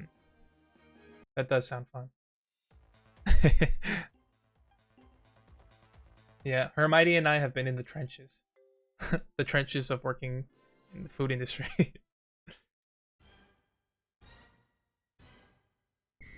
Even that's rewarding though. I know a lot of people don't like it, but I enjoyed it.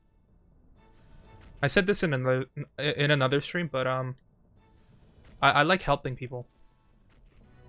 Um, and that's why I worked at the cash register often because I get to talk to people, I get to learn about their lives and like what they're doing. I'd have regulars come in and I'd know exactly what to get them because they always ordered the same thing, and I would ask about their lives because they would tell me. Messy trenches those are. Yes, you have those few individuals that were kind of rotten, but in my personal experience, I haven't had anything insanely bad or nothing that I couldn't handle because I can be firm when I want to be, right? Like my default is to be nice, but if I have to be a little mean, then I feel like I can. Especially if there's no way to reason with the person like properly, and they only listen to like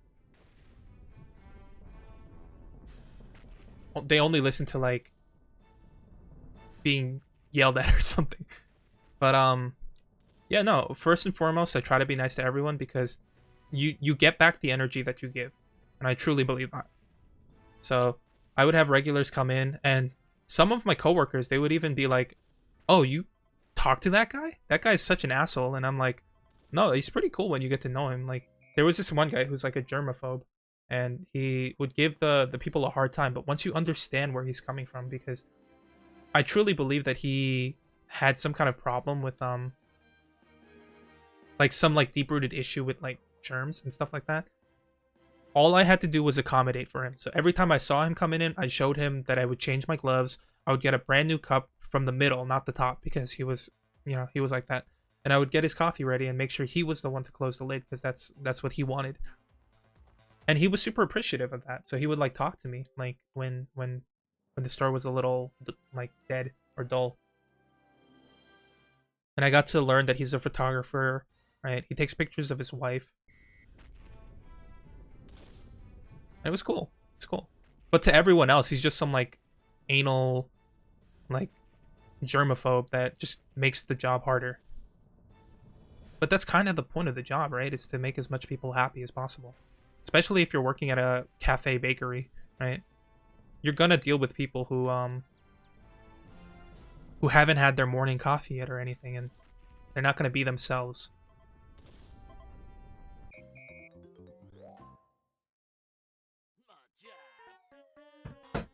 Oh man, I missed the mark by a lot.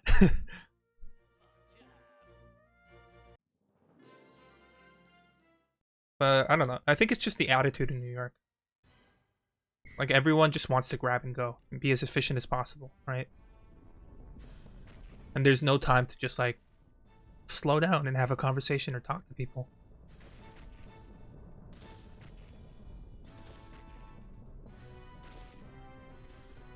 It's really sad too, because the way that I stood out in my job, right? Because the regional manager knew about me by name, and he would come up to me every time I saw him. The reason was because everyone else was just kind of like an asshole. I think the nicest thing I've seen my mom do was give away a whole smoked turkey. The school made too many and raffled off the rest. That was the best turkey I've ever had in my life, but she gave it away to some boy's home instead. Yeah, and I'm pretty sure that boy. See, here's the beauty about doing good things like that, right? That boy probably internalized that, and it's probably something he still thinks about to this day. And because of that, it's like a driving force for him to do good as well.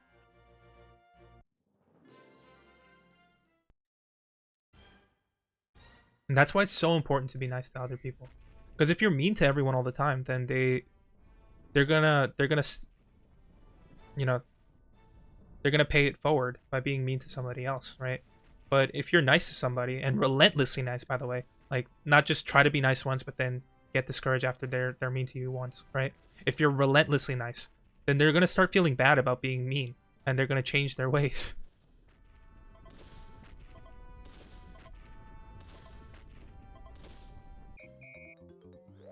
I think it was a home like a bunch of foster care boys. Yeah, so your mom did an amazing thing that day, right?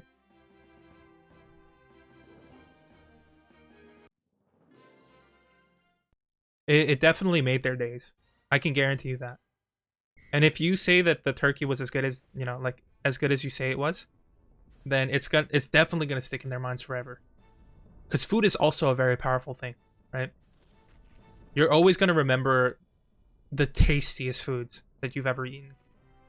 Like back when I was a product demonstrator at the supermarket, I used to work in the seafood section, right? And the seafood section is known to be the most like difficult section to work in because there's a high demand for it, right? I used to give out free snow crab, believe it or not. Um, and before that, I used to do the shrimp. So I moved up to the snow crab area. Like, did I beat this? Is it even possible to get the bonus? Okay, but I remember one day we got a shipment of African tiger shrimps, right? And they're these huge shrimps. They're like about 7 inches long, right? Um, and the manager that I was working under, he's a professional chef, right? Who does seafood stuff. So sorry, I'm just a little focused right now. But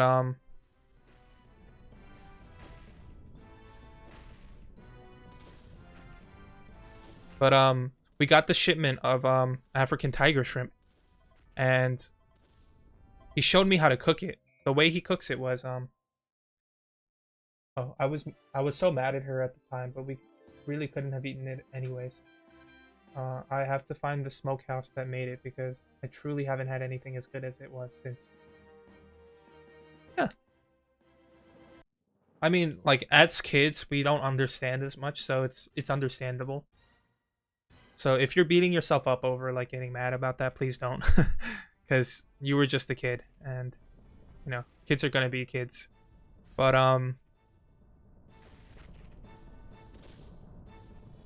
so the way that we cooked the African tiger shrimp was we had a we had like a skillet, and we had we had a bunch of sea salt. So what we did was we made a bed of sea salt on the skillet, and then we heated that up, and we put the tiger shrimp on top of it. So what the chef taught me was that cooking it like that would emulate baking, and also the salt would seep in through the cooking process. And when I took a bite out of that tiger shrimp, right?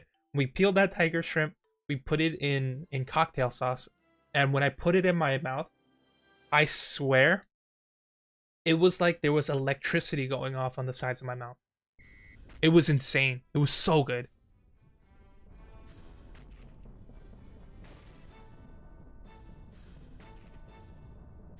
And I don't think I've had anything as good ever since. Those African tiger shrimp. Maybe I was just hungry that day. I have thought about that. Like, I could have just been very hungry. So the first thing that I ate, being so rich, right, caused that, like, sparks in my mouth kind of feeling. No, it's fine since you need to focus to get through. Thank you. But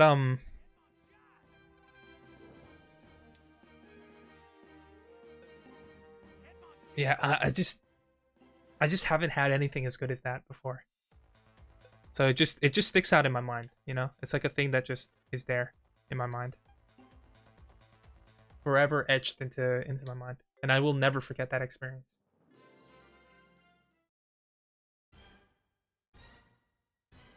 I've learned a lot from that place too. Like how to prepare shrimp properly. The difference between wild caught and farm raised. Because there is a noticeable difference. Like, I don't want to be snobby about it, because I hate those people that, like, don't know what they're talking about, and, like, they're convinced that, like, it tastes different just because the brand told you it was. But there is a noticeable difference between farm raised and wild caught, and the reason is because wild caught has been in the ocean. Oh, so they gain this, like, natural saltiness to them. So when you steam them, they don't require salt. Whereas with wild caught, it's just like this it's like this feeling of like just chewing on flesh, I guess. Like flavorless flesh. A way to spice up your wild caught or your farm raised shrimp is to just put lemon over it. And another thing I learned from that place was how to crack snow crab legs efficiently. I am so good at cracking snow crab legs. Maybe I'll get to a point in life where I start doing IRL streams and I show off my skills. But I'm pretty proud of my snow crab cracking skills. As embarrassing as that might sound. But when you're at the seafood restaurant, you become the center of attention because you're so good at it. I actually should be in luck for finding the chef though. Because I know it was made by my math teacher's husband. Oh, okay. So yeah, you should definitely find that out. And if you do, you could probably tell us in the comments, right? In the chat. Cuz if I ever do visit, then I might want to check it out because you hyped up the turkey.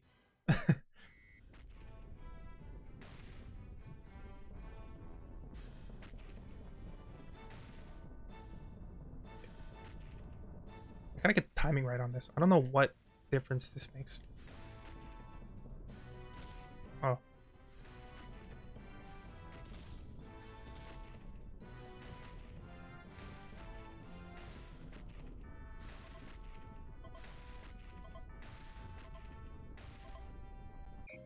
Okay. I am too, actually. I love snow crabs, but if you did it for a job, I bet you're better than me. I'm pretty quick and I'm pretty accurate. Like, I don't think I mess up ever anymore. But I had to learn on the fly, right? Because it was kind of a new thing.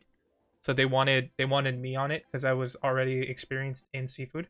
So they were like, "Oh, we're gonna do snow crab legs as samples."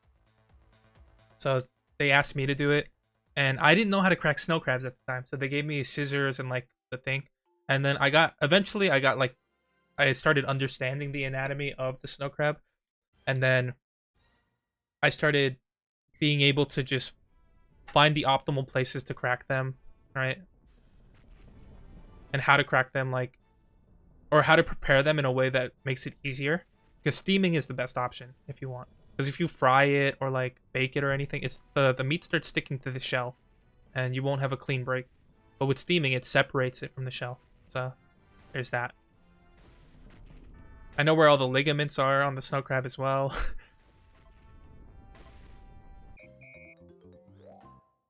So yeah, I'm pretty fast. I'm pretty fast. And I had to do it while it was piping hot too. Because the demand for it was just so high, right?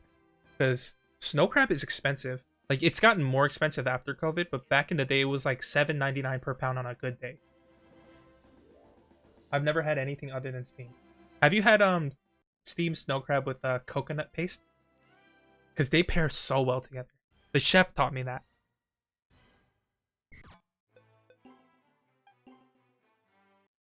It's such a good combo, and I've never thought about it. I've never thought about it before, but now after having that, I can't have snow crab without either coconut paste or spicy mayo with masago mixed in.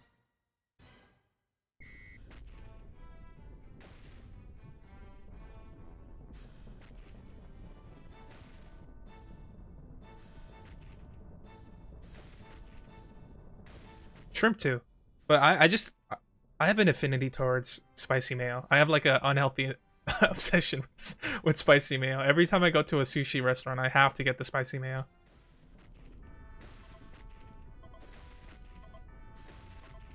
And I'm getting good at this. I haven't. Only with butter and sometimes lemon. IDK if I'd like it. And if I did.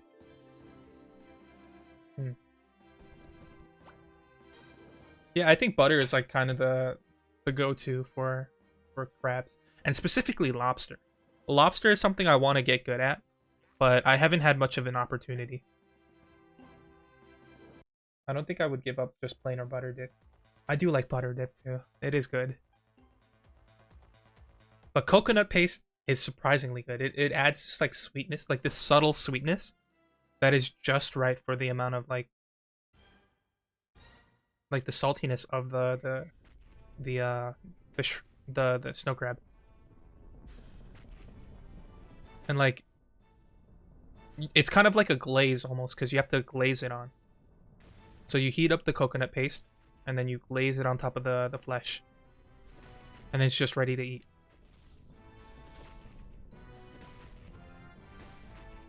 I'm getting hungry just talking about it.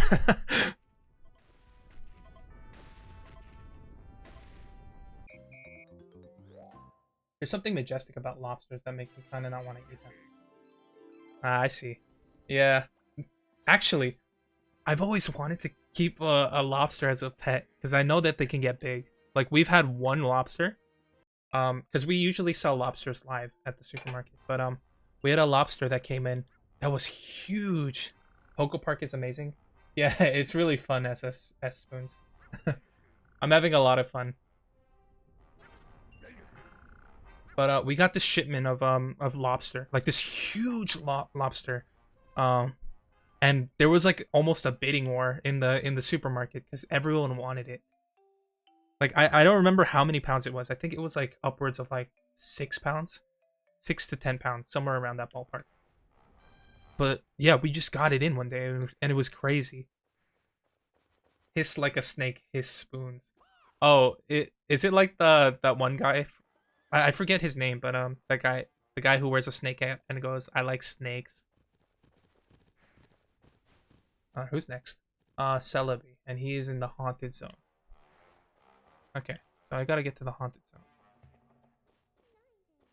So if I go this way, can I go through?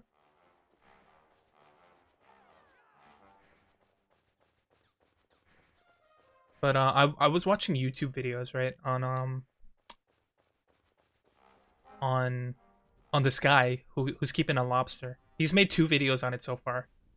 He calls him Leon the Lobster. But he definitely has experience with like spoons doesn't sound as cool. But the dude definitely has experience with raising aquatic life. So so he was walking in the supermarket one day and he decides, "Hey, I should just raise this lobster." Yes, you saw the video too. It's so cool. He made a follow-up video and I can't wait for the next one. But Yeah, he's just living out my dream, or like every kid's dream of like when they get into when they go into a supermarket, they look at the tank and they go, "Man, if I could keep one of those, that would be really cool." But yeah, he just keeps it. He calls it Leon the lobster, but he doesn't know whether or not it's a male or a female. But if I saw the underbelly of it, I could definitely tell because male lobsters have these like mandibles, not mandibles, that's on the face, but like they have these like little claw things that are sharper and thicker, and females have them very soft, and they have like these frills coming out on the side. Yeah, I had to handle a lot of lobsters in the in the place, but it was worth. I wish you can get him a little bigger tank with a little more enrichment. Yeah, I was reading the comments of that video, and apparently, apparently, what's it? Lobsters like to have. Wait, how do I? Lobsters like to have little areas or. Sorry. Are you excited for 2022 gaming? Yeah, yeah. I'm a huge movie guy, so I don't follow gaming as much. But if there's anything worth checking out, in my opinion, then I'll definitely check it out. Like I'm still trying to get the Legends Arceus thing up and running, but I need to get a capture card for that, so I'm still waiting on that. Man, why is he not?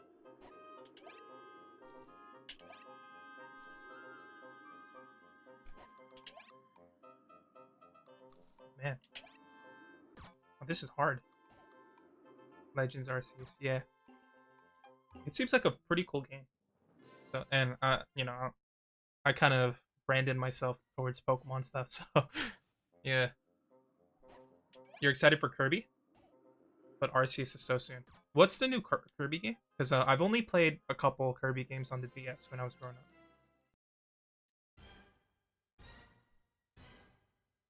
But yeah, I was reading the comments of that lobster video, and basically, a lot of people were saying that like lobsters thrive in environments that have places for them to hide. So Leon the lobster, he doesn't have a place to like hide. Oh, Sonic Open World. I saw that. I saw that on during the Game Awards, I think it was called. That looks cool. It's like Sonic but Breath of the Wild, you know? Man, I suck at this. There's gotta be a way to like get good at this. Kirby and the Forgotten World.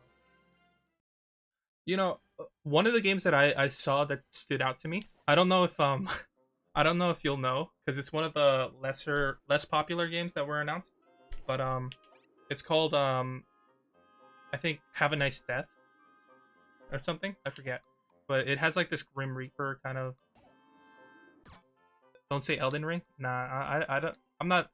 Yeah, I'm not a huge like. I'm not a huge fantasy guy. But there was like this side-scrolling beat 'em up, right? I think it was called Have a Nice Death, but it's made by like this studio that I've never heard of. So it looks cool, and it reminds me of like not Cuphead, but like I don't know, like if God of War was on like was a side scroller. I don't know, but it is a beat 'em up, so it's cool.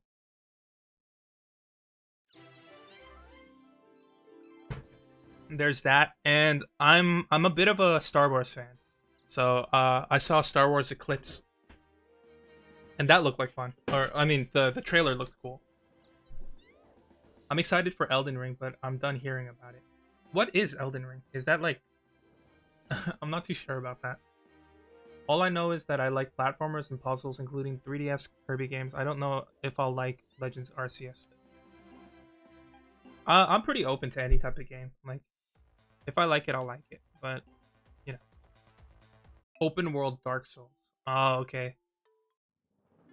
I see. I played I haven't played Dark Souls. I feel like I would like that game. Like, I'm a bit of a sadist when it comes to games, but um, like I've played Cuphead and I've played Star Wars Jedi Fallen Order. So I like games that give me a challenge, because then like I can see improvement in myself. You know.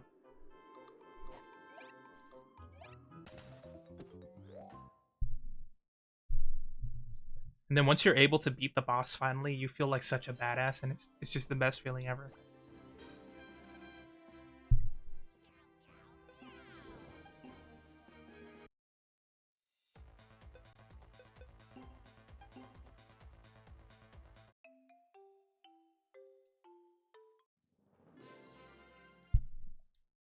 But I am tired of hearing like the same old like, oh, this game is just like Dark Souls because it's difficult, you know?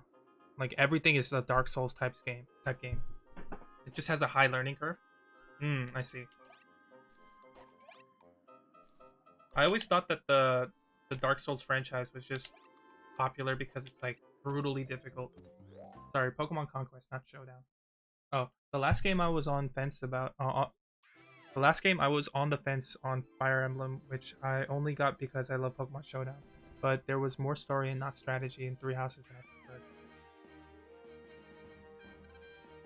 Yeah, Fire Emblem is a game that I've never touched. The only reason I know about Fire Emblem is because of Smash and Sakurai's like insistence on putting as many Fire Emblem characters as possible, which is fun to be honest. I don't get the hate for him. Right, like man works so fucking hard to produce that game, and he adds characters that he wants to add, so it's his game. Oh crap! It's popular because there's good games, very unique.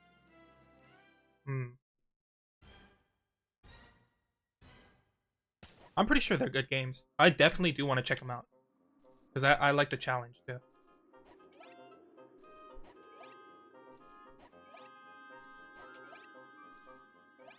Bloodborne looks cool too. Um, like I love the aesthetic of that game.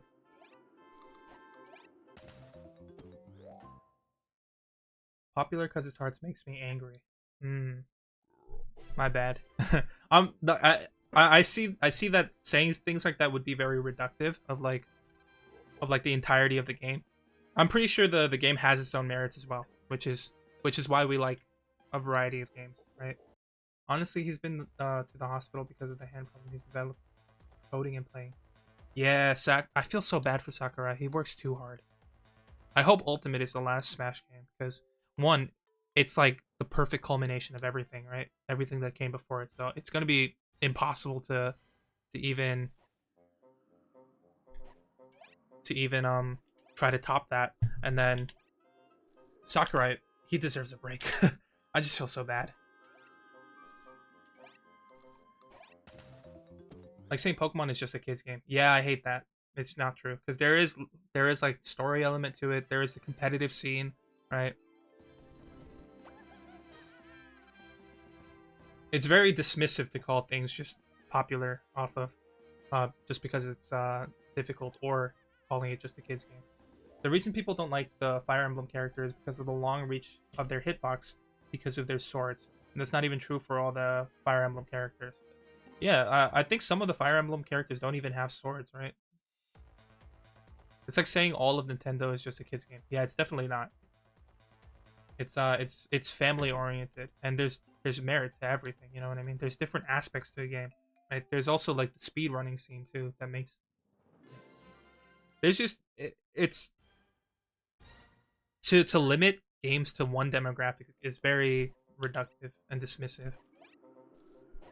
Because at the end of the day, we all enjoy things for different reasons, but we come together because there is that mutual level of enjoyment. You know, I really like Pokemon games and Yokai Watch One. Do you like the mainline Pokemon games or like the side games? And Yokai Watch, I've heard of. It's like that Pokemon like anime, right? Like it looks cool. Like it has the blue ghost, I think. Sorry, I'm not too well versed, so you gotta educate me on that. Because I don't watch too many anime either. I don't watch anime. Nobody says Mario Party is just a kids game though. They says it ends friendship, just for an example. Oh yeah, true, true. But I think Mario Party, like it's so much like a board game that it becomes like universal. You know, like people know about it because it's a board game like game, but also we know that it ends friendships.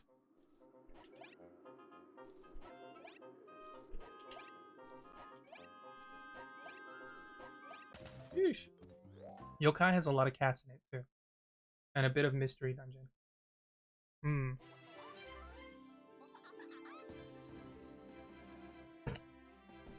Mystery Dungeon is a game that I do want to like play in the future because my brother had it as a kid, but my brother wasn't very good at like finishing games as a kid, and I've always wanted to play Mystery Dungeon. So I feel like there's gonna be a point in time where I'm gonna stream that because it looks like a lot of fun, and I heard the story is pretty good too, so I'm open to seeing that.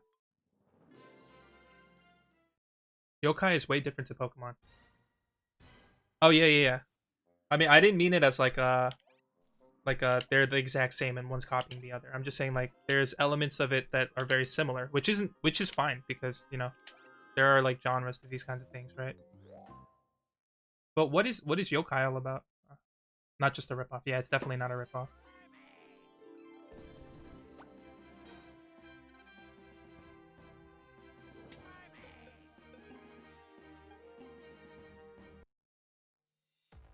If I remember correctly, there's like a capture mechanic in that, right?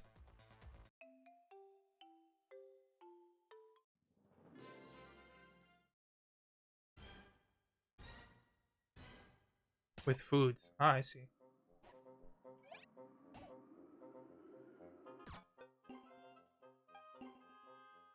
I've also learned the nuances of like Digimon because like a lot of people criticize it for being like a Pokemon ripoff, but I watched the Billiam video on on Digimon, and it's completely different. Like the digital world, and then like the digital world is kind of like an escape from their home lives and things like that.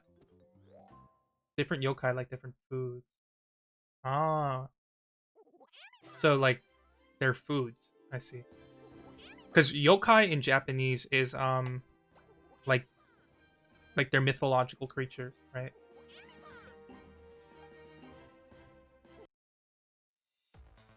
But maybe like I don't know Japanese, but maybe like the way that they wrote it, it like it's like a pun or something. I don't know. If you give them food they like, they might become your friend. Oh, okay. That seems cool. Are there any games for yokai?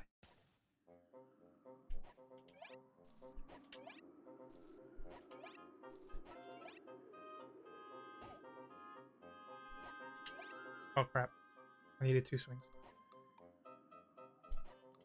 I know people are super into the Digimon card game too. Yokai Watch 1 to 3. Those are the games? Yeah, Digimon is very different, at least the anime is, on 3DS. I never had a 3DS growing up, so even Evolving and Digivolving are really different. Yeah, Digivolving seems a little complicated from an outside perspective, because I know nothing about Digimon. I've only seen the Billion videos.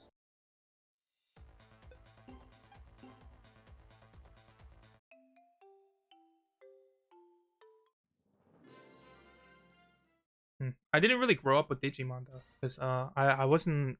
I don't know, I just never saw it on TV. It wasn't one of those things that I saw.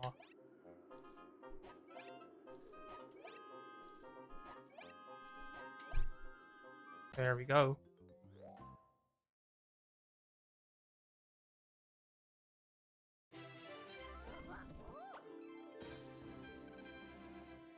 A lot of Pokemon are based on yokai. That's impressive, not having a 3DS. I have three. How did you manage that? I was in high school. I was in high school when the 3DS came out. I really wanted a 3DS because Pokemon X had just come out, and I was following the news religiously almost, right? And high school was the point where I didn't have money, but my parents thought I was too old to have a handheld console, so I never ended up getting one. But I looked into buying one as an adult, and they're just too expensive to justify now.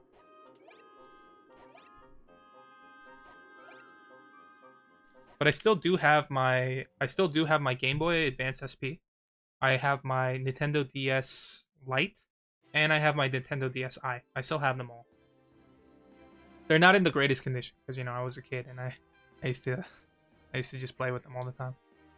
But yeah, true. Lombre comes to the kind first for me. Lombre. Lombre is based on the Kappa, right? The Kappa, where it has the water in its head. I also followed the news. I remember losing my crap that you could sit on benches in X and Y. Ninetale is based on the Kitsune, right? Yeah, I've heard that too. And Frostlass is based off of a yokai that steals like the souls of men, right? Japanese mythology is so cool.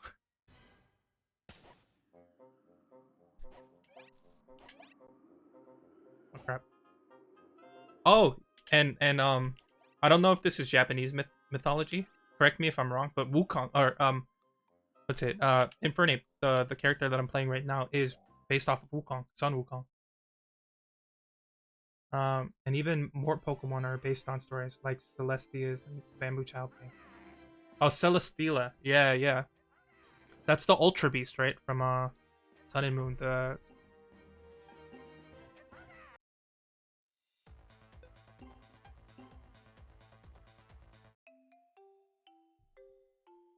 I forget. There was another Pokemon based on yokai that I remember. Oh, Sneasel. He's literally right next to me. Oh my. Damn. There's just so many Pokemon based off yokai in this race. Yeah, Sneasel is based off of a weasel that has knives for hands in Japanese mythology. Pokemon can be based on anything. Yes, true. The Galar region has a lot of Pokemon based off of just straight up European things. Like going back to the fossil Pokemon from Galar, they're based off of that one famous case of like where the dude got a bunch of fossils, but then he put them together in the wrong orientation. But lots of those myths in that area get spread and changed. Yeah, that's just the nature of like mythology in general. Like stories, they're passed down and they evolve over time. Yokai also have recolors, but they're different. Also, is there like a golden version of like some of the people, or I don't know what you call the creatures in yokai. What do you call the? Are they just called yokais? Darkrai, Haunted Zone Battle, beat all high scores on Dust North Speeds. They're called yokai. Okay, yeah. So are there like special color version of yokai, like golden versions or something? Like Jinbanyan. Yes. Oh, okay, that's cool. And other cats. I see. I see the franchise being very like very fun for cat lovers. So are you a cat lover, Spoons?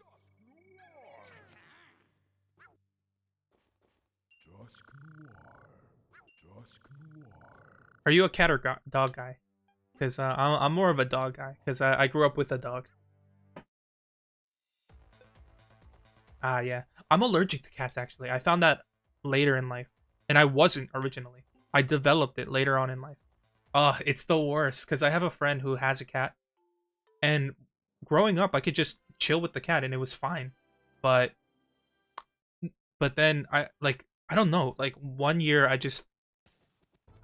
I scratched my arm, or I scratched my wait, do I have to? What am I doing here? What is the point of this? Okay. Wait. Oh man, I gotta pee really bad. Why is this not working? Oh, I clicked off. Birds are my favorite house pets. Is Jinbanyan a dead cat? I'm not too sure of the name. I think you're referring to the weasel with knives on their hand, right? Oh, Mawile. Mawile is another good example of a yokai. The woman with two faces, right? And then Bronzor and Bronzong also have like yokai ties to them, or not yokai, but like Japanese mythology, because uh, Bronzor is the mirror, and Bronzong is the bell from that story with the Japanese woman. The point of this minigame is ghost types cheat. Oh, I see. So ghost types just walk through, huh? Okay, I mean, as long as I get the time bonus, then that's fine. They can cheat for all I care. But yeah, I have a friend who has a bunch of birds. Actually, I do have to go to the bathroom real quick, so I'm just gonna run an ad, and then I'll be right back. So please hold on.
All right.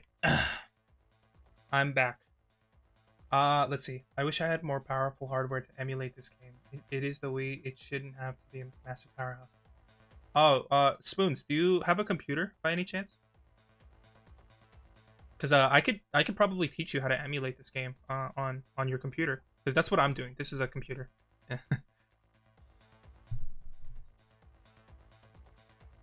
My phone that was very beefy just stopped charging randomly. Oh, Samsung A21. Hmm. Yeah, I don't know too much about the Samsung phones. My parents and my grandma uses it, so I know about the A21. I think my grandma has the same phone as you. Uh, but yeah, I'm using the Dolphin emulator to play this game,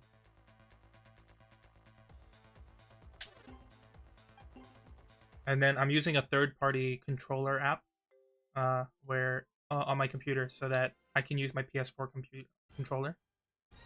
Uh, Spoons, if you don't mind me asking, how old are you?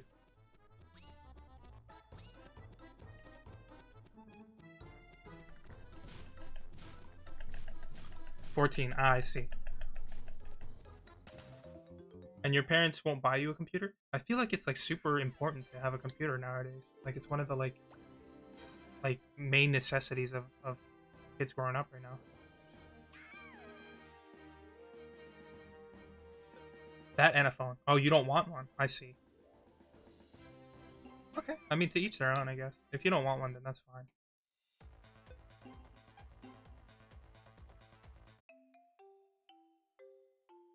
Spoons, where are you from? Uh, I wonder if there's like an open source Google Stadia type service online somewhere. Uh, there's stupid, expensive, and complicated. Ah, yeah, I feel that. But personally, I do a lot of high intensity stuff um, on my computer, so I do need my computer to be very like tip top. But I get it. If it's not something that you need and complicated, yeah, they're a little complicated. But if you take the time to learn about it a little bit, like it's a lot easier than you might think. Because I build computers, so I could tell you from firsthand experience that the hardest part about building a computer is just learning the names of everything. That's it. And then everything else is just, fit it into. If I wanted 4K 120 FPS, I would buy an Xbox Series X. Oh, okay. Yeah. There are consoles too. I don't typically game on consoles. Oh, I just walked through. Oh, that's so cool. Oh, it makes life so much easier, but I'm still losing. Although a laptop is different from a build-it-yourself gatekeep PC. No PC can match that for $500.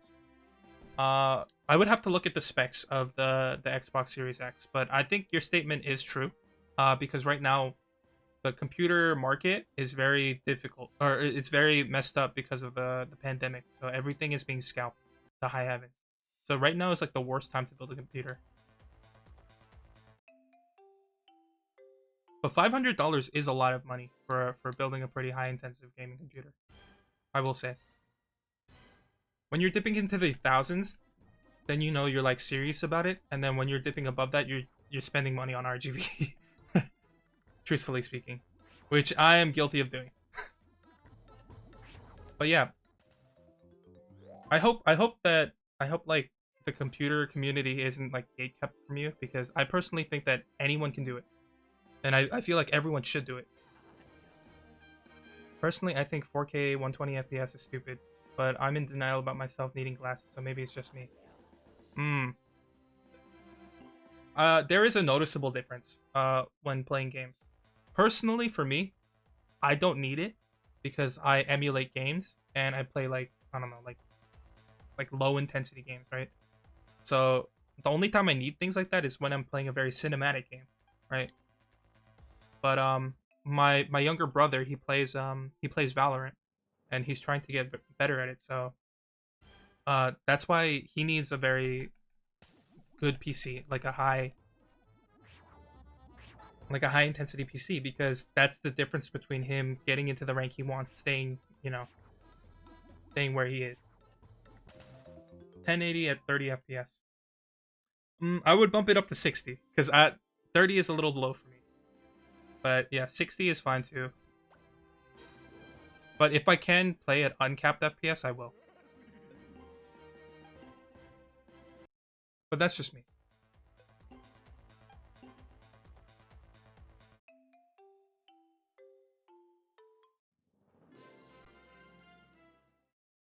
Man, this is taking a lot longer than I thought it would. And it's already about 3:30, so I have 30 minutes left in the stream, and then I have to go do something. So I don't think I'm gonna be able to finish this, like, befriending everyone today.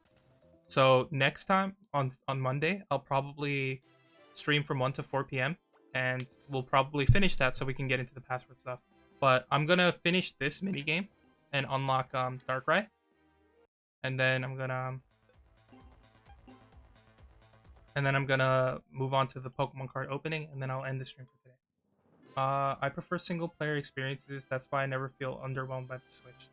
Yeah, I agree with you on that. Multiplayer games, especially if it's not cooperative, it feels too competitive for me.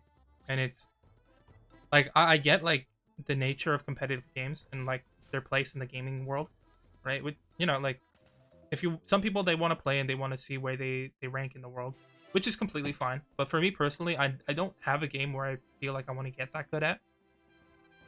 Because for me, it's about like the amount of experiences I get, right? Yeah. So I play a lot of single player games on Steam. Oh, hey, what's up, Windixie? Thank you for the follow. Welcome to the Mudkip Mafia. Okay, let's see. 3.8 gigahertz CPU, AMD Zen 2 based processor. GPU is 12 teraflops AMD RDNA 2 GPU with 52 compute units and 16 gigs of RAM. So when you say Zen 2, I'm assuming that you're talking about the micro architecture, which I'm not too sure about. I'm not too well versed in. I'm just saying that they're as much as I need. I can rarely tell the difference between 30 and 60. I do know that's just me. Yeah. I mean, if you can't tell the difference yourself, there's nothing wrong with that, and that means you're pretty much the lucky one because then you can you save money on processing powers and things like that. Even the graphics card. Like for me, I pride myself in being a lightweight when it comes to drinking alcohol, right? Because I get buzzed a lot faster than all my friends, so they have to spend a lot more money to get the same amount of like level that I am. Teraflops is a funny word. Siege just made me angry. Also, I can't think on my toes. I don't understand what teraflops are, so I can't play games like Valorant. Yeah, teraflops, I don't think you need to know. They don't really apply too much when you talk about building computers. So, yeah, there's that. And Valorant, I'm not a huge FPS guy. I don't like first-person shooters. So, I don't typically play them. I like this minigame. I don't have to focus as much on the minigame. I just shake my controller and I interact with chat. But yeah, honestly, just get what works for you. Like you don't have. I hate the types of people that they bring down other people about their gaming builds or anything in life because it's a way to bring themselves up. Actually, even when I just play Pokemon Showdown, my head activates Run from Tiger's mode. I can't play Minecraft in survival mode either. I see. I play Minecraft on easy mode because I like the aspect of building, and I do like the challenge of survival mode just a little bit, but I don't want it to be too hard. And I usually play games on easy unless I really love the game and I want more of a challenge. Or if the games are like specifically designed to be difficult, then I know what I'm getting myself into. But since I totally understand your mindset, Indigo Facade, because if I'm trying to play a game just for the story or the experience, then I want the path of least resistance so that I can experience that story to its fullest potential. Series S, the one that I have, does 1440 at 120 FPS at $300. Hey, that's actually really good. It's really good. No PC can match that at that price. Yes, as of now, I don't think so. Yeah, you're right. Because GPUs are way too expensive right now. Like, they're being scalped to high heaven, even worse than Pokemon cards. So the two hobbies that I'm in already have super scalp prices, but what can you do? Like, I built my computer before the pandemic, so I have that at least.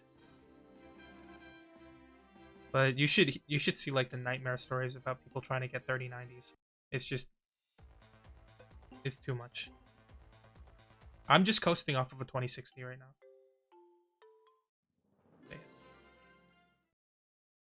I also forgot both have ray tracing. Yeah. I try to avoid ray tracing on computer games. I don't think there's any games that like really like allow for it. I know Spider-Man PS4 allows for ray tracing, but yeah, I just don't really need that in my games.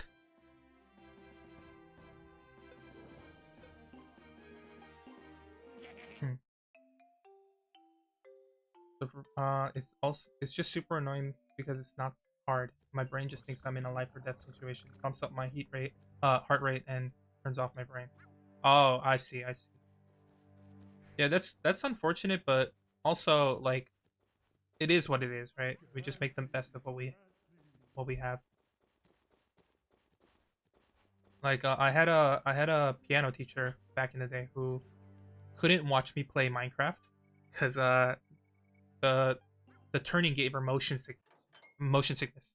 So like the fact that like she was in a 3D environment, but like it was being displayed on the monitor, I think it messed with her head, so she couldn't watch me play. Oh, man. I think my old phone could emulate this game. Honestly, I wouldn't be surprised if it could, because phones are pretty powerful nowadays, and also this game is pretty old. It's only taking a little over a gig, 1 gig of storage for me, and these games are optimized to be like very friendly to oh wait, I should I should save this for Monday.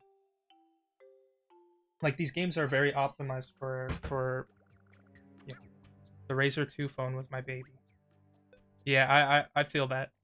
I had a droid back in the day. I don't know if you know about this because it was like 10 years ago, but I used to have a droid. That was my first smartphone that I got,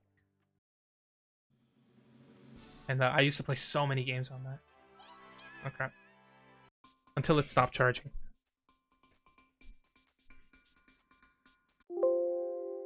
All right, let's see.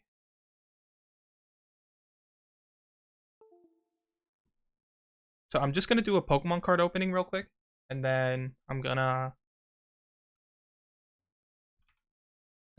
call it a day for today. But yeah. So I'm just gonna do one opening real quick. Right here. Charizard box.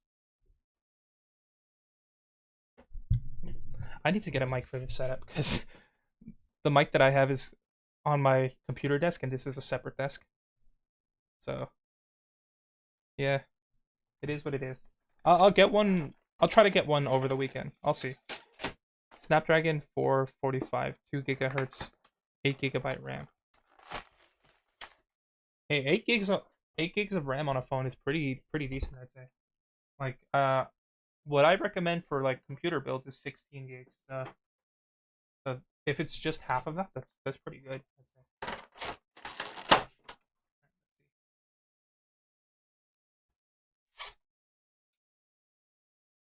We got a promo card, Lance's Charizard V.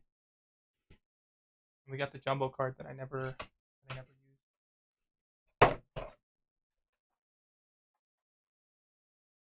Got all these packs that we get to open today. Oh, I don't think this came with a promo card. That's weird. They usually do, or maybe it's behind this. Yeah, it is. These are really cool too because come on, grab your friends. Yeah, Adventure Time. I've been collecting the Weiss Schwartz set, So I had to get the playmat for this. But yeah, Adventure Time is a very special show, near and dear to my heart because when I was growing up, Adventure Time just came out, right? So it was advertised all over Cartoon Network. Uh, I was watching it as it was coming out, and Finn was the same age as me. So when he was 12, I was 12, and we grew up together because the show the show aged him up as the years went on. Ooh, okay, I'll pick that up later. But yeah, he became kind of like a surrogate for me, you know. Like I lived vicariously through his adventures, and he had a lot of adventures that like I could relate to, you know. Like it's embarrassing to say, but like falling for an older girl back in the day, right? And you're still just a high schooler, or like getting into a relationship that doesn't work out because things like that. Just it's very special to me because I see a lot of myself inside of that show, and it just ended. Distant Lands just ended, so I'm a little sad. But I hear that there's gonna be a Fiona and Cake version, or Fiona and Cake show that's coming up, and I hope that's good. Tyranitar Hollow. That was a white pack, but close but no cigar. I have that relationship with Hiccup. Same age problems. Oh, like Hiccup from How to Train Your Dragon. That movie was great. The first and second one were great.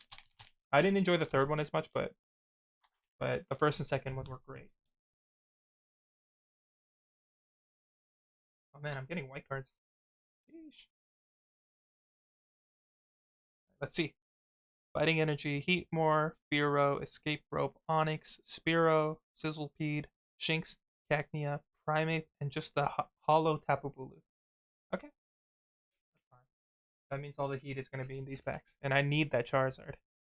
Adventure Time, Gumball, Gravity Falls, older SpongeBob are the best cartoon ever. Hey, you got good taste, my man. Spoons. You got good taste. Adventure Time is great. Gumball is great. Gumball is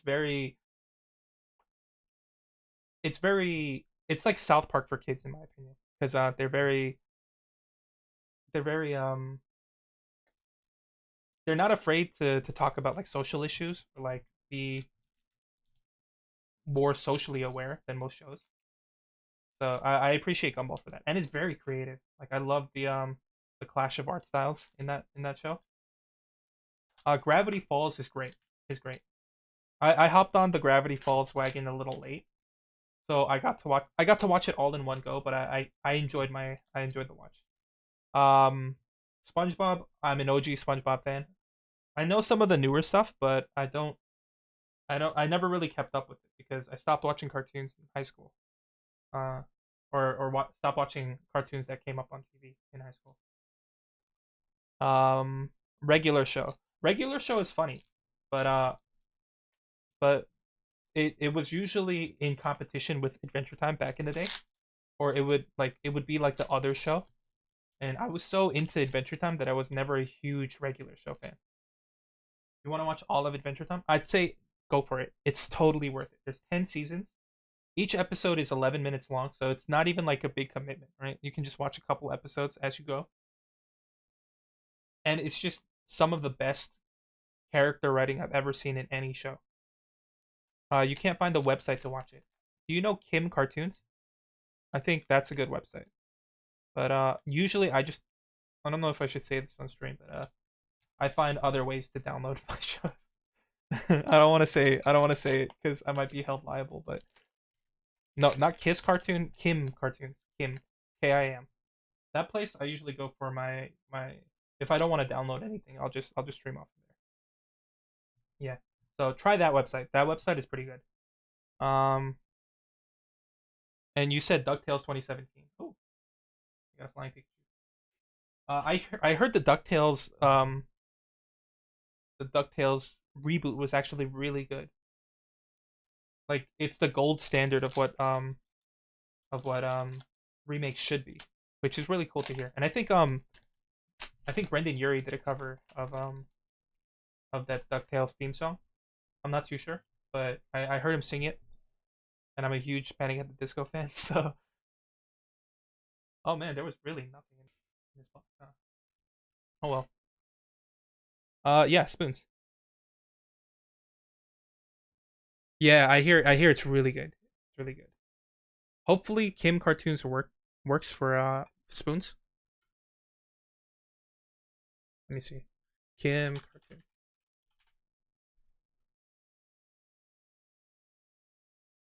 Yeah. So I will just link it here. Hopefully I don't get in trouble for this. uh